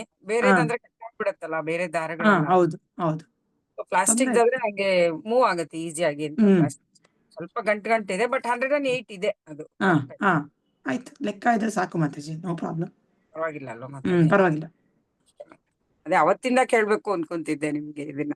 ನೋ ಪ್ರಾಬ್ಲಮ್ ಮಾತಾಜಿ. ಓಕೆ ಮಾತಾಜಿ, ಥ್ಯಾಂಕ್ ಯು ಮಾತಾಜಿ. ಸೊ ಡಿವೋಟೀಸ್, ಈ ಭಕ್ತಿ ಸ್ಟೆಪ್ಸ್ ಅನ್ನು ನಾವೇನ್ ಮಾಡ್ತೀವೋ, ಈ 4 ರೌಂಡ್ ಜಪ, 8 ರೌಂಡ್ ಜಪ, ಕೃಷ್ಣ ಸೇವಕ, ಕೃಷ್ಣ ಸಾಧಕ, ಇದೆಲ್ಲ ಕಮಿಟ್ಮೆಂಟ್. ಇದು ಭಗವಂತನ ಭಕ್ತರಾಗಕ್ಕೆ ನಾವು ಕಮಿಟ್ಮೆಂಟ್, ಸಂಕಲ್ಪ ತಗೊಂಡಂಗೆ, ಜವಾಬ್ದಾರಿ ತಗೊಂಡಂಗೆ ಅಲ್ವಾ? ಈಗ ಮಕ್ಳು ಮಾಡ್ಕೊಳ್ಳೋದು ಅದನ್ನ ಚಿಕ್ಕ ಜವಾಬ್ದಾರಿನ ತುಂಬಾ ದೊಡ್ಡ ಜವಾಬ್ದಾರಿ. ಪ್ರತಿಯೊಂದು ನೋಡ್ಕೋಬೇಕಲ್ವಾ? ಬಟ್ ಅದ ತಗೊಳ್ದೇ ಇದ್ರೆ ಅದು ಸಾರ್ಥಕತೆ ಅಲ್ಲ ಅಲ್ವಾ? ಮದುವೆಗೆ ಸಾರ್ಥಕತೆ ಅಲ್ಲ, ಧರ್ಮಕ್ಕೆ ಸಾರ್ಥಕತೆ ಅಲ್ಲ. ಅದೇ ರೀತಿ ನಮ್ಮ ಆಧ್ಯಾತ್ಮಿಕ ಜೀವನದ ಬಗ್ಗೆ ನಮ್ಗೆ ಸೀರಿಯಸ್ನೆಸ್ ಇರಬೇಕು, ಗಂಭೀರವಾಗಿ ಮಾಡ್ಕೊಂಡು ಹೋಗ್ಬೇಕು ನಾವು ಅಲ್ವಾ? ನಾವು ಯಾರನ್ನ ಫಾಲೋ ಮಾಡ್ತಾ ಇದೀವೋ ಅವ್ರು ಸೀರಿಯಸ್ ಆಗಿ ಮಾಡ್ತಾರೆ ಅಂದ್ರೆ ನಾವು ಜಸ್ಟ್ ಅವ್ರನ್ನ ಫಾಲೋ ಮಾಡ್ಕೊಂಡು ಹೋಗ್ಬೇಕಷ್ಟೆ. ನಾನು ನಮ್ಮ ಪ್ರಭು ನಾವೆಲ್ಲ ನಮ್ಮ ಸೀನಿಯರ್ಸ್ ನಾವು ಫಾಲೋ ಮಾಡ್ಕೊಂಡ್ ಬಂದ್ವಿ. ನಮ್ಗೆ ಭಗವಂತನ ಅದೃಷ್ಟದಿಂದ ತುಂಬಾ ತುಂಬಾ ಸೀರಿಯಸ್ ಡಿವೋಟಿಸ್ ಸಿಕ್ಕಿದ್ರು. ಅದೇ ತುಂಬಾ ಪ್ರಾಮಾಣಿಕವಾಗಿ, ತುಂಬಾ ಗಂಭೀರ, ತುಂಬಾ ಸೀರಿಯಸ್ ಆಗಿ ಗೋಲ್ ಇದೆ ಅವ್ರ ಜೀವನದಲ್ಲಿ. ದಟ್ ನಾನು ಭಗವಂತನ ಧಾಮಕ್ಕೆ ಹೋಗ್ಬೇಕು ಅನ್ನೋದು, ನನ್ನ ಗುರುಗೆ ಪ್ರೀತ್ಯರ್ಥವಾಗಿ ನಾನು ನಡ್ಕೋಬೇಕು ಅನ್ನೋದು. ಸೊ ಅವ್ರು ಅದೇ ಗುರಿದಲ್ಲಿ, ಅದೇ ಮನ್ಸಲ್ಲಿ, ಅದೇ ಆಲೋಚನೆಯಿಂದ ಅವ್ರು ಸೇವೆ ಮಾಡ್ತಾ ಇದ್ರು. ಸೊ ಅದೇ ಅವ್ರನ್ನ ನಾವು ಸೇವೆ ಮಾಡಿದ್ರೆ ನಮಗೂ ಅದೇ ನೇಚರೇ ಬಂದಿರೋದು. ಆಯ್ತಾ? ಸೊ ಯಾವಾಗಲೂ ಆ ದೃಷ್ಟಿಕೋನ ಇರಬೇಕು ನಮಗೆ. ದಟ್ ನಾವು ಆಧ್ಯಾತ್ಮಿಕ ವಿಷಯದಲ್ಲಿ ಗಂಭೀರತೆ ತಂದ್ಕೊಂಡು ಕಮಿಟ್ಮೆಂಟ್ ತಗೊಳ್ಳೋದು. ಏನು ಚಿಕ್ಕ ಪುಟ್ಟ ತೊಂದರೆ ತಾಪತ್ರೆಗಳು ಬರ್ಬೋದು, ಸ್ಮಾಲ್ ಡಿಸ್ಕಂಫರ್ಟ್. ಈಗೆಲ್ಲರೂ ಹೊರಗಡೆ ಹೋದ್ರೆ ಏನ್ ತಿನ್ನೋದಪ್ಪ, ಯಾರು ಮನೆ ಕರೆದ್ರೆ ಏನಪ್ಪ ಮಾಡೋದು, ಅದು ಯಾವತ್ತೋ ಒಂದ್ ದಿವಸ ಅಲ್ವಾ? ನಿಮ್ ಪ್ರತಿನಿತ್ಯ ಜೀವನನ ಕರೆಕ್ಟಾಗಿ ಅದನ್ನ ಸ್ಟ್ರೀಮ್ ಲೈನ್ ಮಾಡ್ಕೋಬೇಕು. ನಾನು ಪ್ರತಿನಿತ್ಯ ನನ್ನ ಜೀವನದಲ್ಲಿ ನಾನು ಮಾಡೋ ಜಪಕ್ಕೆ ಅಡ್ಡ ಆಗ್ಬಾರ್ದು. ನಾನು ತಿನ್ನೋ ಆಹಾರ ಸಾತ್ವಿಕ ಆಹಾರಕ್ಕೆ ಬರೋದು ಅಲ್ವಾ? ಈ ಕೃಷ್ಣ ಸಾಧಕ ತಗೊಳ್ತಾ ಇರೋ ಡಿವೋಟೀಸ್ ಎಲ್ಲರೂ ಸಾತ್ವಿಕ ಆಹಾರಕ್ಕೆ ಬರೋದಕ್ಕೆ ಪ್ರಯತ್ನ ಮಾಡ್ಬೇಕು. ಜಸ್ಟ್ ನಮಗೆ ಜ್ಞಾನ ಏನ್ ಕೊಡ್ತೀಯ ಕೃಷ್ಣ, ಇದನ್ನ ನಾವು ಪ್ರಾಕ್ಟಿಕಲ್ ಆಗಿ ಅಳವಡಿಸ್ಕೋಬೇಕು ಈಗ ಅಲ್ವಾ? ಪ್ರಾಕ್ಟಿಕಲ್ ಆಗಿ ಇದನ್ನ ನಾವು ಅಪ್ಲೈ ಮಾಡ್ಬೇಕು ಇವಾಗ. ಭಗವಂತ ಹೇಳೋಂತ ಸೇವೆ ಮಾಡಂಗ ಆಗ್ಬೇಕು. ಸವೈಮನ ಕೃಷ್ಣ ಪದಾರವಿಂದಯೋ ಅಂದ್ರೆ ಏನರ್ಥ ಅಲ್ವಾ? ಪ್ರಸಾದ ಸ್ವೀಕರಣೆ, ಸಾತ್ವಿಕ ಆಹಾರ, ಆನಿಯನ್ ಗಾರ್ಲಿಕ್ ಇಲ್ದಿರ ಅಂತ ಆಹಾರ, ಈರುಳ್ಳಿ ಬೆಳ್ಳುಳ್ಳಿ ತಗೊಂತಾ ಇದ್ದೀರಾ ಅನ್ಕೊಳ್ಳಿ ಪ್ರತಿನಿತ್ಯ, ಅದನ್ನ ಕಮ್ಮಿ ಮಾಡ್ಕೊಂಬನ್ನಿ. ನಿತ್ಯ ತಗೊಂತಾ ಇದ್ರೆ 15 ದಿವಸಕ್ಕೆ ಒಂದ್ಸಾರಿ ತಗೊಳ್ಳಿ. ಕ್ರಮೇಣ ಕ್ರಮೇಣ ಕ್ರಮೇಣ ವಾರಕ್ಕೊಂದ್ ದಿವಸ ತಗೊಳ್ಳಿ. ಕ್ರಮೇಣ ಕ್ರಮೇಣ ಕ್ರಮೇಣ ಯಾವಾಗ್ಲೋ ಒಂದ್ಸರಿ, ಆಮೇಲೆ ಕೆಲವು ಸರಿ ಕಮ್ಮಿ ಮಾಡ್ತಾ ಬನ್ನಿ. ಇಲ್ಲಾಂದ್ರೆ ಹೆಂಗೆ ನಾವು ಪಾಪ ಮಾಡ್ತಾ ಇದ್ರೆ ಕೃಷ್ಣ ಸಿಗೋದೇ ಇಲ್ಲ ನಮ್ಗೆ. ಈ ಜ್ಞಾನ ನಮ್ಗೆ ಒಳಗ್ ಹೋಗಲ್ಲ, ನಮ್ಮ ಮನ್ಸು ಹತ್ತಲ್ಲ. ನಮ್ಮ ಜೀವನನ ನಾವು ಪರಿಶುದ್ಧಗೊಳಿಸ್ಕೋಬೇಕು. ಇಷ್ಟು ಜನ್ಮಗಳು ನಾವು ಪಾಪಗಳು ಮಾಡ್ಕೊಂಡ್ ಬಂದಿದೀವಿ. ಈ ಒಂದು ಜೀವನದಲ್ಲಿ ನಮ್ಗೆ ಎಷ್ಟು ಒಳ್ಳೆ ಚಾನ್ಸ್, ಅವಕಾಶ ಇದೆ ನಮ್ ಪೂರ್ತಿ ಜೀವನನ ಪರಿಶುದ್ಧಗೊಳಿಸ್ಕೊಳಕ್ಕೆ. ಯಾಕದನ್ನ ಕಳ್ಕೋಬೇಕು? ಒಂದ್ ಚಿಕ್ಕ ಪುಟ್ಟ ತಿಂಡಿ ಊಟ ಎಲ್ಲೋ ಹೋಗೋದು ಏನ್ ಮಹಾ ಅದು ಅಲ್ವಾ? ಎಷ್ಟು ದೊಡ್ಡ ಫಲಿತ ಇದೆ ನಮ್ಮ ಮುಂದೆ ಅದು ಬೇಕಾ ಇದನ್ನ ನೋಡ್ತೀವ? ಈ ತಾತ್ಕಾಲಿಕ ಸುಖದಿಂದ ಹೋಗ್ತೀವ? ತಾತ್ಕಾಲಿಕ ಸುಖದಿಂದ ಹೋದ್ರೆ ಕೃಷ್ಣ ಸಿಗಲ್ಲ ನಮ್ಗೆ ಅಲ್ವಾ? ಸೊ ಏನೂ ಇಲ್ಲ ಇದ್ರಲ್ಲಿ ಎಷ್ಟು ಬೇರೆ ಬೇರೆ ದೇಶದಿಂದ ಬಂದಿರೋ ಜನಗಳೇ ಫಾಲೋ ಮಾಡ್ತೀಯಾರ. ನಮ್ಮ ಇಸ್ಕಾನ್ ಅಲ್ಲಿ ಇಂಟರ್ನ್ಯಾಷನಲ್ ಸೊಸೈಟಿ ಅಲ್ವಾ ಇದು? ಬೇರೆ ಬೇರೆ ದೇಶದಿಂದ ಜನರೆಲ್ಲ ಭಕ್ತರಾಗಿದ್ದಾರೆ, ದೀಕ್ಷೆ ತಗೊಂಡಿದ್ದಾರೆ, ಗುರು ಪಡ್ಕೊಂಡಿದ್ದಾರೆ, ಎಷ್ಟೆಲ್ಲ ಫ್ಯಾಮಿಲಿ ನಡ್ಸ್ಕೊಂಡು ಹೋಗ್ತಿದ್ದಾರೆ, ಫ್ಯಾಮಿಲಿ ಜೊತೆ ಪ್ರೀಚಿಂಗ್ ಮಾಡ್ತಿದ್ದಾರೆ, ಎಷ್ಟೆಲ್ಲ ಸೆಂಟರ್ಗಳು ತೆಗ್ದಿದ್ದಾರೆ, ಎಷ್ಟೆಲ್ಲ ದೇವಸ್ಥಾನ ತೆಗ್ದಿದ್ದಾರೆ, ಎಷ್ಟು ಭಕ್ತರನ್ನ ತಯಾರು ಮಾಡಿದ್ದಾರೆ, ಇಷ್ಟು ಭಗವಂತನ ಮೆಚ್ಚುಗೆ ಆಗೋ ರೀತಿ ನಡ್ಕೋತಾ ಇದ್ದಾರೆ, ಅವ್ರ ಗುರು ಹೇಳಿದ ಮಾರ್ಗದರ್ಶನ ನಡೀತಾ ಇದ್ದಾರೆ. ಎಷ್ಟು ಭಗವಂತ ಎಷ್ಟು ಖುಷಿಯಾಗಿರ್ಬೋದು ಅವ್ರು ಮಾಡೋ ಸೇವೆಯಿಂದ. ಸೊ ತುಂಬಾ ಸುಲಭ ಇದು, ಪ್ರತಿಯೊಬ್ರು ಮಾಡ್ಬೋದು. ಬಟ್ ಆದ್ರೆ ಸಂಕಲ್ಪ ಮುಖ್ಯ. ಸಂಕಲ್ಪ ತಗೋಬೇಕು, ಮಾಡ್ತಾ ಹೋಗ್ಬೇಕು. ಅಡ್ಡಿಗಳು ಬರ್ತಾ ಇರತ್ತೆ, ಅದೇನೋ ದೊಡ್ಡ ವಿಷಯ ಅಲ್ಲ, ಅದನ್ನ ಎದುರಿಸ್ತಾ ಹೋಗ್ಬೇಕಷ್ಟೆ. ಮಾಡ್ತಾ ಮಾಡ್ತಾ ಮಾಡ್ತಾ ಮಾಡ್ತಾ ಅದೇ ನಮ್ಗೆ ಕಮ್ಮಿ ಆಗತ್ತೆ. ಅವಾಗ ಅಡ್ಡಿಗಳು ಬರೋದೇ ಕಮ್ಮಿ ಆಗತ್ತೆ, ಡಿಸ್ಟರ್ಬೆನ್ಸಸ್ ಆಟೋಮ್ಯಾಟಿಕಲಿ ಕಮ್ಮಿ ಆಗತ್ತೆ. ಓಕೆನಾ? ಬಟ್ ಆಗಲ್ಲ ಅಂತ ನಾವು ಹಿಂದೆ ಹೊಡೆದ್ರೆ ಯಾವತ್ತಿಗೂ ಆಗಲ್ಲ. ಎಲ್ಲಾನು ಆಗತ್ತೆ, ಎಲ್ಲಾನು ಸಾಧ್ಯ ಇದೆ. ಭಗವಂತ ಹತ್ರ ಬರೋದಕ್ಕೆ ಎಲ್ಲಾ ಸಾಧ್ಯತೆನ ನಾವು ಮಾಡ್ಕೋಬೇಕು, ತಂದ್ಕೋಬೇಕು. ನಾವು ಭಗವಂತನಿಗೆ ಮಾಡದೆ ಹೋದ್ರೆ ಭಗವಂತ ಯಾಕೆ ನಮಗ್ ಮಾಡ್ತಾನೆ? ನಮ್ಮಲ್ಲಿ ಯಾಕೆ ಒಂದ್ ಕರುಣೆ ತೋರಿಸ್ತಾನೆ ನೀವ್ ಹೇಳಿ? ಹೌದಲ್? ನಾವೊಂದ್ ಸ್ಮಾಲ್ ಥಿಂಗ್ಸ್ ಬಿಡೋದಿಕ್ ಆಗ್ಲಿಲ್ಲ ಅಂದ್ರೆ ಭಗವಂತ ಯಾಕೆ ನಮ್ಮಲ್ಲಿ ಕರುಣೆ ತೋರಿಸ್ತಾನೆ? ಅವನಿಗೇನಿದೆ ಕೊಡೋದಿಕ್ಕೆ? ಹೌದಾ ಅಲ್ವಾ? ಸಾಕೆ ನಾವು ಚಿಕ್ಕ ಚಿಕ್ಕ ಹೆಜ್ಜೆ ಹಾಕ್ಬೇಕು. ಒಂದ್ ಹೆಜ್ಜೆ ನಾವು ಹಾಕಿದ್ರೆ ಭಗವಂತ ನಮ್ ಕಡೆ 10 ಹೆಜ್ಜೆ ಹಾಕ್ತಾನೆ. ಹಾಕ್ಬೇಕು, ನಾವೆಲ್ಲ ಒಂದೊಂದು ಹೆಜ್ಜೆ ಹಾಕ್ಬೇಕು. ಎಲ್ಲರೂ ಕೃಷ್ಣ ಸಾಧಕ ಲೆವೆಲ್, ಈಗ ನಾವು ಮಾಡ್ತಾ ಇರೋದು ಕೃಷ್ಣ ಸಾಧಕ ಲೆವೆಲ್ ಸಿಲೆಬಸ್ ಇದು. ಸೊ ಕೃಷ್ಣ ಸಾಧಕ ನೆಕ್ಸ್ಟ್ ದೀಕ್ಷಾ ಓದ್ ಸೆರಿಮನಿ ಇದ್ದಾಗ ಎಲ್ಲರೂ ತಗೋಬೇಕು ಕೃಷ್ಣ ಸಾಧಕ. ಅದಕ್ಕೆ ಇಷ್ಟೇ ನಿಯಮಗಳಿರೋದು. 8 ರೌಂಡ್ ಪ್ರತಿನಿತ್ಯ ಜಪ ಮಾಡ್ಬೇಕು, ಕನಿಷ್ಠ 8 ರೌಂಡ್, 8ರಿಂದ ಹೆಚ್ಚು. ಸಾತ್ವಿಕ ಆಹಾರ ತಗೊಳಂಗ್ ಆಗ್ಬೇಕು ಎಲ್ಲರೂ. ಈರುಳ್ಳಿ, ಬೆಳ್ಳುಳ್ಳಿ, ಚಾಯ್, ಕಾಫಿ ಕಮ್ಮಿ ಮಾಡ್ಕೋಬೇಕು. ಟೀ ಕಾಫಿ ಅಲ್ವಾ ಅಭ್ಯಾಸ ಇತ್ತು ಅನ್ಕೋಣ, ನಮ್ಮ ದೇವಸ್ಥಾನದಲ್ಲಿ ಹರ್ಬಲ್ ಟೀ, ಹರ್ಬಲ್ ಕಾಫಿ ಸಿಗತ್ತೆ, ತುಂಬಾ ಚೆನ್ನಾಗಿರತ್ತೆ. ಸುಮ್ಮನೆ ಹೇಳ್ತಿಲ್ಲ, ನಾನು ಮುಂಚೆ ಕಾಫಿ ಕುಡಿತಿದ್ದೆ, ಕರ್ನಾಟಕದೊಳಲ್ವ ನಾನು ಮುಂಚೆ ಕುಡಿತಿದ್ದೆ. ನಾನು ಯಾವಾಗ ಇಸ್ಕಾನ್ ಅಲ್ಲಿ ನಮ್ಮ ಗುರುಗಳು ತೋರಿಸ್ಕೊಟ್ರು ಹರ್ಬಲ್ ಕಾಫಿ ಕುಡಿಬೋದು, ಸೇಮ್ ಅದೇ ತರ ಇರುತ್ತೆ, ಅದೇ ಟೇಸ್ಟ್ ಇರುತ್ತೆ, ಅದೇ ರುಚಿ. ಜಸ್ಟ್ ಅದ್ರಲ್ಲಿ ಕೆಫೈನ್ ಇರಲ್ಲ ಅಷ್ಟೇ. ಯಾವುದು ನಮಗೆ ಏನಂತಾರೆ ಆ ಒಂದು ನಶ ಪಡ್ಕೊಳ್ಳುವಂತ ಒಂದು ವಸ್ತು ಇದೆಯಲ್ಲ, ಆ ಮೈಂಡ್ನ ಆಲ್ಟರ್ ಮಾಡುವಂತ ಒಂದು ಸಬ್ಸ್ಟೆನ್ಸ್ ಏನಿದೆಯಲ್ಲ, ಅದು ಕೆಫೈನ್, ಅದಿರೋದಿಲ್ಲ ಅಷ್ಟೆ. ಬಟ್ ಸೇಮ್ ಅದೇ ರುಚಿ. ಆ ಕಾಫಿ ಟೀ ಕುಡಿಬೋದು, ಅಲ್ಲಿ ತೊಂದರೆ ಇಲ್ಲ. ಎಷ್ಟೆಲ್ಲ ನಮ್ಮ ಡಿವೋಟೀಸ್ ಮಾಡ್ತಾ ಇದ್ದಾರೆ. ಗಾಯತ್ರಿ ಮಾತಾಜಿ, ಸುಧಾ ಮಾತಾಜಿ, ನಾಗವೇಣಿ ಮಾತಾಜಿ. ಸೊ ಎಲ್ಲ ಸಾಧ್ಯತೆ, ಎಲ್ಲದಕ್ಕೂ ಮಾರ್ಗ ಇದೆ. ಜಸ್ಟ್ ನೀವು ಸಂಕಲ್ಪ ತಗೋಬೇಕಷ್ಟೆ. ಓಕೆ ಸೊ ಅದೇ ಇವತ್ತು ಹೇಳ್ತಾ ಇರೋದು. ಸೊ ನೆಕ್ಸ್ಟ್ ನಾವು ಈ ಕೃಷ್ಣ ಸಾಧಕ ಪೇಪರ್ ಡಿಸ್ಕಷನ್ ಶುರು ಮಾಡಬೇಕು. ಇವತ್ತು ಪೋಲ್ ಕಳಿಸ್ತೀನಿ ಎಲ್ರಿಗೂ. ಓಕೆ, ಯಾವತ್ತು ಮಾಡ್ಬೋದು ಇದನ್ನ ನೀವು ಹೇಳಿ? ಕೃಷ್ಣ ಸಾಧಕ ಪೇಪರ್ ಬರೆಯೋಕೆ ಶುರು ಮಾಡ್ಬೇಕು ಎಲ್ಲರೂ. ಕೃಷ್ಣ ಸಾಧಕ ಪೇಪರ್ ಕಂಪಲ್ಸರಿ, ಆಪ್ಷನಲ್ ಅಲ್ಲ. ಇಲ್ಲಿವರೆಗೂ ಕೃಷ್ಣ ಸೇವಕ ಏನೂ ಹೇಳಿರಲಿಲ್ಲ. ಕೆಲವು ಬರೆದು ಡಿವೋಟೀಸ್, ಕೆಲವರು ತುಂಬ ಸಿನ್ಸಿಯರ್ ಡಿವೋಟೀಸ್. ಸುಧಾ ಮಾತಾಜಿ, ನಿಶಾಂತ ಮಾತಾಜಿ ಬರ್ತಾರೆ ಅನ್ಕೋತೀನಲ್ವಾ, ವೈಜಯಂತಿ ಮಾತಾಜಿ, ಆಮೇಲೆ ಇನ್ಯಾರು ಮಾತಾಜಿ ಒಬ್ರು ಬರ್ದಿದ್ರು ಅನ್ಕೋತೀನಿ. ಕೃಷ್ಣ ಸಾಧಕ ಪೇಪರ್ ಬರೆಯೋಕೆ ಶುರು ಮಾಡ್ಬೇಕು. ನಾ ಪೇಪರ್ ಇವತ್ತು ಕಳಿಸ್ತೀನಿ. ಓಕೆ, ನಾವು ಕ್ವಶನ್ ಆನ್ಸರ್ಸ್ ಚರ್ಚೆ ಮಾಡಕ್ಕೆ ಸ್ಟಾರ್ಟ್ ಮಾಡ್ಬೇಕು. ಇವಾಗ ಆತ್ಮಸಾಕ್ಷಾತ್ಕಾರನು ನಾವು 2-3 ಚಾಪ್ಟರ್ ಓದ್ತಾ ಇದೀವಲ್ವಾ, ಬುಧವಾರ ನಡೀತು. ಅಂತ ಯಾರು ಓದಿಲ್ವೋ ದಯವಿಟ್ಟು ನೀವು ಬುಕ್ ತಂದ್ಕೊಂಡು ಓದ್ಕೋಬೇಕು. ಆತ್ಮ ಸಾಕ್ಷಾತ್ಕಾರ ವಿಜ್ಞಾನ ಸಿಲೆಬಸ್ ಅಲ್ಲಿ ಇದೆ, ಬುಕ್ ಸುಧಾ ಮಾತಾಜಿ ಹತ್ರ ಇದೆ. ಯಾರ ಹತ್ರ ಇಲ್ಲ ಅಂದ್ರೆ ನೀವು ಕೇಳಿ, ಫೋಟೋ ತೆಗೆದು ಕಳಿಸ್ಕೊಡ್ತಾರೆ. ಎಲ್ಲದರಲ್ಲೂ ಕಳಿಸ್ತಾ ಇದಾರೆ. ಗಾಯತ್ರಿ ಮಾತಾಜಿ ಇತ್ತು, ರೆಗ್ಯುಲರ್ ಆಗಿ ಕಳಿಸ್ತಾ ಇರ್ತಾರೆ. ತಂದಿಟ್ಕೊಂಡ್ರೆ ತುಂಬಾ ಒಳ್ಳೇದು, ಆತ್ಮ ಸಾಕ್ಷಾತ್ಕಾರ ವಿಜ್ಞಾನ ಪುಸ್ತಕ. ಓಕೆ, ಅದಾದ್ಮೇಲೆ ಇವಾಗ ಏನಪ್ಪ 8ನೇ ಅಧ್ಯಾಯವರೆಗೂ ಇದೆ ಇವಾಗ ಕೃಷ್ಣ ಸಾಧಕಗೆ. ಇವಾಗ 6ನೇ ಅಧ್ಯಾಯದಲ್ಲಿ ನಾವು ಇದೀವಲ್ಲ, ಅಪ್ ಟು 8 ಸಿಲೆಬಸ್ ಇರೋದು. ಅದಾದ್ಮೇಲೆ ಓದೋದ್ರಲ್ಲಿ ಸಾಕ್ಷಾತ್ಕಾರ ಓದ್ಬೇಕು, ರಾಜವಿದ್ಯೆ ಓದ್ಬೇಕು, ಆಮೇಲೆ ಕೃಷ್ಣ ಅನುಪಮ ಉಡುಗೊರೆ ಅಂತ ಇನ್ನೊಂದು ಪುಸ್ತಕ ಇದೆ, ಸ್ಮಾಲ್ ಚಿಕ್ಕ ಪುಸ್ತಕ ಅದು, ಆಮೇಲೆ ಭಗವದ್ಗೀತೆ ಓದ್ಬೇಕು. ಇಷ್ಟು ನಮ್ಮ ಸಿಲೆಬಸ್. ಇದ್ರ ಮೇಲೆ ಪ್ರಶ್ನೆಗಳಿರುತ್ತೆ ಪೇಪರಲ್ಲಿ. ಓಕೆ, ಸೊ ಇದನ್ನ ನಾವು ಚರ್ಚೆ ಮಾಡೋದು ಶುರು ಮಾಡಿ ಡೈಲಿ ಅಲ್ಲ, ವಾರದಲ್ಲಿ 1 ದಿವಸ ನಾವು ಭೇಟಿ ಆಗ್ಬಿಟ್ಟು ಒಂದ್ 2-3 ಶ್ಲೋಕ, 2-3 ಪ್ರಶ್ನೆಗಳಿಗೆ ಉತ್ತರ, ಒಂದು ಅರ್ಧ ಗಂಟೆ ಕ್ಲಾಸ್ ಅಷ್ಟೇ, ಹಾಫ್ ಎನ್ ಅವರ್, 30 ಮಿನಿಟ್ಸ್. ಯಾವತ್ ಮಾಡೋಣ? ಕೃಷ್ಣ ಸಾಧಕ ಪೇಪರ್ ಬರೆಯೋದಕ್ಕೆ ಯಾವತ್ ಮಾಡೋಣ? ಮಂಡೇ ಮಾಡ್ಬೋದಲ್ವಾ ಮಾತಾಜಿ? ಟ್ಯೂಸ್ಡೇ ಮಂಡೇನಾ? ಬೇರೆ ಕ್ಲಾಸಸ್ ಇದೆ ಆತ್ಮ ಸಾಕ್ಷಾತ್ಕಾರದ್ದು ಅಲ್ವಾ? ಹೌದು. ಮಂಡೇ ಮಾಡ್ಬೋದು ಬೇಕಾದ್ರೆ. ಮಂಡೇ ಸಂಜೆನಾ? ಫ್ರೀ ಇದ್ರೆ ಮಾಡ್ಬೋದು, ಬೇರೆಯವರು ಫ್ರೀ ಇದ್ರೆ ಮಾಡ್ಬೋದಲ್ವಾ ಮಾತಾಜಿ ಮಂಡೇ? ಹಾ ಓಕೆ ಇನ್ಯಾವತ್ತು ಫ್ರೀ ಮಾತಾಜಿ. ಇರೋದಲ್ಲ ಮಾತಾಜಿ, ಇನ್ಯಾವತ್ತು ಫ್ರೀ ಇರೋದೇ ಇಲ್ವಲ್ಲ? Monday Tuesday, Wednesday, Thursday, Friday ಎಲ್ಲ ಕ್ಲಾಸಸ್ ಇದ್ದೇ ಇದೆಯಲ್ಲ ಮಾತಾಜಿ ಅಲ್ವಾ? ಎಲ್ಲ ದಿನಾನು ಓಕೆ ಕ್ಲಾಸಸ್ ಇದ್ದೇ ಇದೆ. ಆಯ್ತು. ಮಂಡೇ ಈವ್ನಿಂಗ್ ಹಾಗಾದ್ರೆ 7ರಿಂದ 7:30 ಮಾಡೋಣವಾ? ಹಾ ಆಯ್ತು ಮಾತಾಜಿ. ಓಕೆ, ಅವ್ರು 7:30 to 8 ಮಾಡೋಣ. ಹೇಗಾದ್ರು ಸರಿ, ನೀವು ಫ್ರೀ ಅಂದ್ರೆ ಬೇಕಾದ್ರೆ 7:30ಗೆ ಮಾಡಿ. 7:30 to 8 ಮಾಡೋಣ. ಓಕೆ ಮಾತಾಜಿ. ಓಕೆನಾ? ಹಾ ಮಂಡೇ ಹ್ಮ್. ಸಂಜೆ 7:30ರಿಂದ 8. ಕಳಿಸ್ತೀರಾ ಮಾತಾಜಿ ಪ್ರಶ್ನೆ? ಇವತ್ತು ಕಳಿಸ್ತೀನಿ ನಾನು ಕೃಷ್ಣ ಸಾಧಕ ಕಳ್ಸಿ ಪೇಪರ್. ಕಳ್ಸಿ ಮಾತಾಜಿ, ಟ್ರೈ ಮಾಡ್ತೀನಿ. ಎಲ್ಲರೂ ಪ್ರಿಂಟ್ಔಟ್ ತಗೋಬೇಕು ಫಸ್ಟ್. Printout Okay. ತಗೊಂಬಿಡಿ. ತಗೊಂಬಿಟ್ಟು ಅದ್ರಲ್ಲಿ ಈಸಿ ಸುಲಭ ಫಸ್ಟ್ 1 word ಆನ್ಸರ್ ಇರುತ್ತೆ ನೋಡಿ. ಎಷ್ಟು ಸರಿ ಇನ್ನೊಂದು ದೇವಸ್ಥಾನಕ್ಕೆ ಹೋಗ್ತೀರಾ, ಎಷ್ಟು ಹಾ, ಸರಿ ಹಾ. ಜಪ ಮಾಡ್ತೀರಾ, ಎಷ್ಟು ಸಮಯ ತಗೊಳತ್ತೆ, ಇದೆಲ್ಲ ನಿಮ್ಗೆ ಹ್ಮ್. ಗೊತ್ತಿರೋ ಪ್ರಶ್ನೆಗಳಿಗೆಲ್ಲ ಉತ್ತರ ಬರ್ದ್ಕೊಂಬಿಡಿ.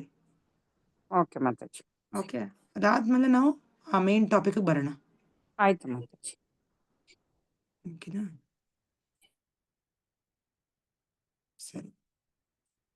ಓಕೆ, ಈಗ ಯಾರ್ಯಾರು ಯಾವ ಲೆವೆಲ್ ಇದ್ದೀರಾ ಒಂದ್ಸರಿ ಹೇಳಿ ನನಗೆ. ಕಲ್ಪನಾ ಮಾತಾಜಿ, ನೀವು ಯಾವ ಲೆವೆಲ್ ಅಲ್ಲಿ ಇದ್ದೀರಾ ಕೃಷ್ಣ ಶಿಕ್ಷಾದಲ್ಲಿ? ಮಾತಾಜಿ ನನ್ 4 rounds ಕಂಪ್ಲೀಟ್ ಆಗಿದೆ ಮಾತಾಜಿ. 4 rounds ಆಗಿದೆಯಾ ನಿಮ್ಗೆ? ಹೇಗೆ 8 rounds ತಗೊಂತೀರಾ ನೀವು ನೆಕ್ಸ್ಟ್? ಅದೇ ಮಾತಾಜಿ, ಇವಾಗ ಕೃಷ್ಣ ಸಾಧಕದ ನೀವು ಕಳಿಸ್ತೀರಲ್ಲ ಪೇಪರ್, ಹ್ಮ್. ಇನ್ನೊಂದ್ಸರಿ ಬರಿ ಅಂದ್ರೆ ಬರಿತೀನಿ. ಬರೀರಿ ಮಾತಾಜಿ. ಓಕೆ ಮಾತಾಜಿ. ಓಕೆ, ಅರುಣಾ ಮಾತಾಜಿ, ಹರೇ ಓಕೆ ಕೃಷ್ಣ. ಮಾತಾಜಿ. ಮಾತಾಜಿ ನೀವು ಹೆಸರು ಶ್ರದ್ಧಾವನ್ ತಗೊಂಡ್ರಲ್ವಾ? ಹಾ ಹೌದು ಮಾತಾಜಿ. ಕೃಷ್ಣ ಸೇವಕ ತಗೋತೀರಾ? No problem. ನೀವು ಕೃಷ್ಣ ಸಾಧಕ ಪೇಪರ್ ಬರೆಯಕ್ ಶುರು ಮಾಡಿ. ಓಕೆ ಮಾತಾಜಿ. ಹಾ? ಸೇವಕಕ್ಕೆ ಯಾವ್ದು ಕ್ವಶನ್ ಇಲ್ವಾ ಮಾತಾಜಿ? ಸೇವಕಗಿದೆ ಪೇಪರು, ಬಟ್ ಅದು ನಾವಿವಾಗ ಎರಡೂ ಬರಿತೀರಾ? ಅದು ಕಳಿಸಿ ಬಿಡಿ ಮಾತಾಜಿ. ಹಾ. ಸೇವಕಿದ್ದು ಕಳಿಸಿ, ಹಾ, ಸಾಧಕಿದ್ದು ಕಳಿಸಿ. ಎರಡು ಕಳಿಸ್ತೀವಿ. ಓಕೆ ಮಾತಾಜಿ. ಪ್ಯಾರಲಲ್ ನೀವು ಇವರೆಲ್ಲ ಫಿಲ್ ಮಾಡ್ಬೇಕಾದ್ರೆ ನೀವು ಬರ್ದ್ಬಿಡಿ.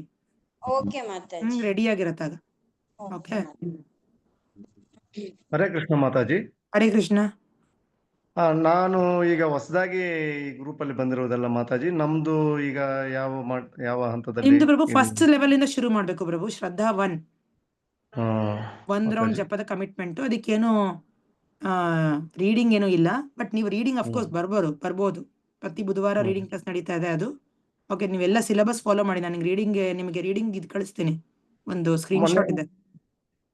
ಬುಧವಾರ ನಾನು ಮೊನ್ನೆ ಅದರಲ್ಲಿ ಸೇರಿದ್ದೆ ಮಾತಾಜಿ, ಓದಿದ್ದೀನಿ ಅವತ್ತು ಬುಧವಾರ. ಇದು ಜಪ ಈಗ 4 ರೌಂಡ್ ಮಾಡ್ತಾ ಇದ್ದೀನಿ. ಪ್ರತಿದಿನ 4 ರೌಂಡ್ ಜಪ ಮಾಡ್ತಾ ಇದ್ದೀನಿ. Very nice. ಮತ್ತೆ ಅದು ಬಿಟ್ಟು ನನ್ನದೇ ಆಗಿರ್ತಕ್ಕಂಥ ರೀತಿಯಲ್ಲಿ ಕೃಷ್ಣ ಸೇವೆಗೆ ಸಂಬಂಧಪಟ್ಟಿರೋದು ಬರೀತಾ ಇದ್ದೀನಿ. ವಾಟ್ಸಪ್ ಅಲ್ಲೆಲ್ಲ ಹಾಕ್ತಾ ಇದ್ದೀನಿ. ಅದು ವೆರಿ ನೈಸ್. ಯೂಟ್ಯೂಬ್ ಚಾನಲ್ ಎಲ್ಲ ಹಾಕ್ತಾ ಇದ್ದೀನಿ. ಹೌದು, ನೀವು ಹೇಳಿದ್ರಿ Prabhu. Yes, very nice.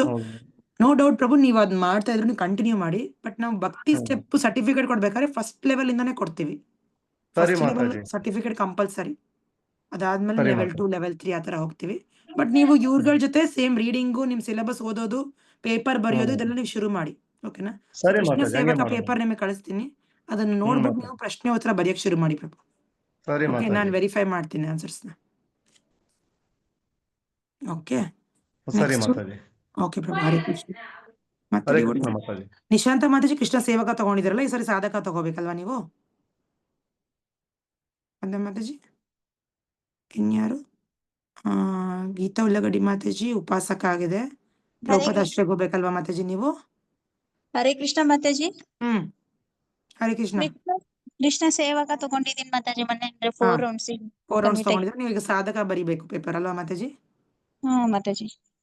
Okay Mataji. So Monday ಅದು 8 rounds ಯಾವಾಗ ಅಂದ್ರೆ ಅದು ಓದ್ ಯಾವಾಗ ಮಾತಾಜಿ? ನವೆಂಬರ್ ಅಲ್ಲಿ ಇರುತ್ತೆ ಮಾತಾಜಿ ಅದು. ನವೆಂಬರ್. ಓಕೆ, ಓದ್ ಅವಾಗಿದೆ. ಅಲ್ಲಿವರೆಗೂ ನಾವು ಜಸ್ಟ್ ಇವಾಗ ಪ್ರಾಕ್ಟೀಸ್ ಮಾಡಕ್ಕೆ ಶುರು ಮಾಡಿ. ಅವತ್ತಿಂದ ಕಂಪಲ್ಸರಿ ಮಾಡ್ಬೇಕು ಹಂಗೆ. ಹಾ ಮಾತಾಜಿ ಮಾಡ್ತೀನಿ ಮಾತಾಜಿ. ಅಂದ್ರೆ ಅರ್ಧ ಜಪಮಾಲೆಯಿಂದ ಅರ್ಧ ಕೌಂಟರ್ ಇಂದ ಮಾಡ್ತೀನಿ ಮಾತಾಜಿ. ಪರವಾಗಿಲ್ಲ ಮಾತಾಜಿ, ಚಿಕ್ಕ ಮಕ್ಳು ಇರೋದ್ರಿಂದ okay Mataji. Thank you Mataji. Mataji Hare Krishna. Geeta Mataji, ನೀವು ಈಗ ಉಪಾಸಕ ಅಲ್ವಾ ಮಾತಾಜಿ? ನೆಕ್ಸ್ಟ್ ಪ್ರಭುಪಾದ ಅಷ್ಟಕ್ಕೆ ಬರ್ಬೇಕು ಅಲ್ವಾ ಮಾತಾಜಿ? ಪ್ರಭುಪಾದ ಅಷ್ಟೇ ಪೇಪರ್ ಕಳಿಸ್ತೀನಿ ಮಾತಾಜಿ, ನೀವು ಬರೆಯಕ್ ಶುರು ಮಾಡಿ. ಆಯ್ತು Mataji. Okay okay next Sudha Mataji ಅಷ್ಟೇ ಸೇವಕ ಆಗಿದ್ದೀರಾ, ಸಾಧಕ ಬರೀತೀರಾ ಅಲ್ವಾ? ಹ್ಞೂ ಮಾತಾಜಿ. Okay next Sumangala Mataji. ಹರೇ ಕೃಷ್ಣ ಮಾತಾಜಿ, ನೀವು ಇವಾಗ ಯಾವ ಲೆವೆಲ್ ಅಲ್ಲಿ ಇದ್ದೀರಾ ಶಿಕ್ಷಾ? ಮಾತಾಜಿ ನಾ ಯಾವ್ದು ಇದನ್ ತಗೊಂಡಿಲ್ಲ, ಯಾವ್ದು ಅದ್ರ ತಗೊಂಡಿಲ್ಲ ಫಸ್ಟ್ ನೀವು? ಲೆವೆಲ್ ಫಸ್ಟ್ ತಗೊಂಡಿಲ್ಲ, ಲೆವೆಲ್ ಅದ್ರ ಫಸ್ಟ್ ಲಿಂದ ಯಾವ ಕ್ಲಾಸು ಮಿಸ್ ಮಾಡ್ತಾ ಇಲ್ಲ. ನೀವು ಕ್ಲಾಸ್ ರೆಗ್ಯುಲರ್ ಬರ್ತಿದ್ದೀರಾ? ಜಪ ಮಾಡ್ತಿದ್ದೀರಾ ಒಂದ್ ರೌಂಡ್ ಕನಿಷ್ಠ? ಜಪ ಜಪ ಈಗ ಮೊದ್ಲು 1 ರೌಂಡ್ ಮಾಡ್ತಿದ್ನಿ ರೀ ಮಾತಾಜಿ, ಈಗ 3 ಮಾಡ್ತಿದ್ದೆ. ಮೊನ್ನೆ ಏಕಾದಶಿ ಇತ್ತಲ್ರಿ, ಅವತ್ಲಿಂದ 5 ಮಾಡಾಕತ್ತೇನಿ. Very nice very nice. ಮುಂದುವರ್ಸಿ ಮಾತಾಜಿ, ಕಮ್ಮಿ ಮಾಡಕ್ ಹೋಗ್ಬೇಡಿ. ನೀವು ಶಿಕ್ಷಾ ತಗೊಳ್ಳಿ, 1 ರೌಂಡ್ ಶಿಕ್ಷಾ ತಗೊಳ್ಳಿ, ಅಮರನಾಥ್ ಪ್ರಭು ಜೊತೆ ತಗೊಳ್ಳಿ ನೀವು. ಓಕೆ, ಶ್ರದ್ಧಾವಂತ ತಗೊಳ್ಳಿ, ಅದಾದ್ಮೇಲೆ ಕೃಷ್ಣ ಸೇವಕ ಸಾಧಕ ಕೊಡ್ತಾ ಹೋಗ್ತೀವಿ. ಓಕೆನಾ? ಇಲ್ಲ ಮಾತಾಜಿ. ಹ್ಞೂನ್ರಿ ಪ್ರತಿ 4 ತಿಂಗಳಿಗೂ ಶಿಕ್ಷಾ ಇರುತ್ತೆ, 3 ರಿಂದ 4 ತಿಂಗಳಿಗೆ. ಓಕೆ, Okay, ಮಿಸ್ ಮಾಡಕ್ ಹೋಗ್ಬೇಡಿ. 3 ರಿಂದ 4 ತಿಂಗಳಿಗೆ ಏನೇನ್ ಶಿಕ್ಷಾ ಇರುತ್ತೋ ತಗೊಂತಾ ಹೋಗಿ ನೀವು, ಎಲ್ಲರಿಗೂ ನಾ ಹೇಳ್ತಿರೋದು. Okay, Okay, Mataji. ಬಿಟ್ರೆ ಏನಾಗತ್ತೆ, 8 ತಿಂಗಳು ಗ್ಯಾಪ್ ಆಗತ್ತೆ ಅಲ್ಲಿ. ಒಂದು ಶಿಕ್ಷೆ ಹೌದ್ರಿ ಬಿಟ್ರು ಮಾತಾಜಿ. 8 ತಿಂಗಳು ಗ್ಯಾಪ್ ಆಗ್ಬಿಡುತ್ತೆ. ನಿಮ್ ಜೊತೆ ಇರೋರೆಲ್ಲ ಮೇಲಕ್ಕೆ ಹೋಗ್ಬಿಡ್ತಾರೆ.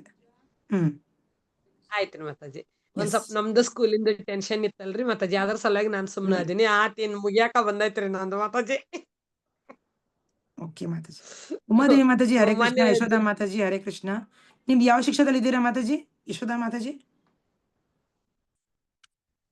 ಹರೇ ಕೃಷ್ಣ ಮಾತಾಜಿ. ಮಾತಾಜಿ ನಾನೇನು ದೀಕ್ಷೆ ತಗೊಂಡಿಲ್ಲ ಮಾತಾಜಿ. ಯಾವ್ದು ತಗೊಂಡಿಲ್ವಾ ನೀವು? 1 ರೌಂಡ್ ತಗೊಳ್ಳಿ ಮಾತಾಜಿ. ಮತ್ತೆ ಇಲ್ಲ ಶ್ರದ್ಧಾ. ಮಾತಾಜಿ, ನಮ್ ಗುರುಗಳು ಹೇಳಿದ್ರು ಮಾತಾಜಿ, ಅದು ಸ್ವಲ್ಪ ನಮ್ಮ ಮನೇಲಿ ಸ್ವಲ್ಪ ವಿರೋಧ ಇದೆ ಮಾತಾಜಿ.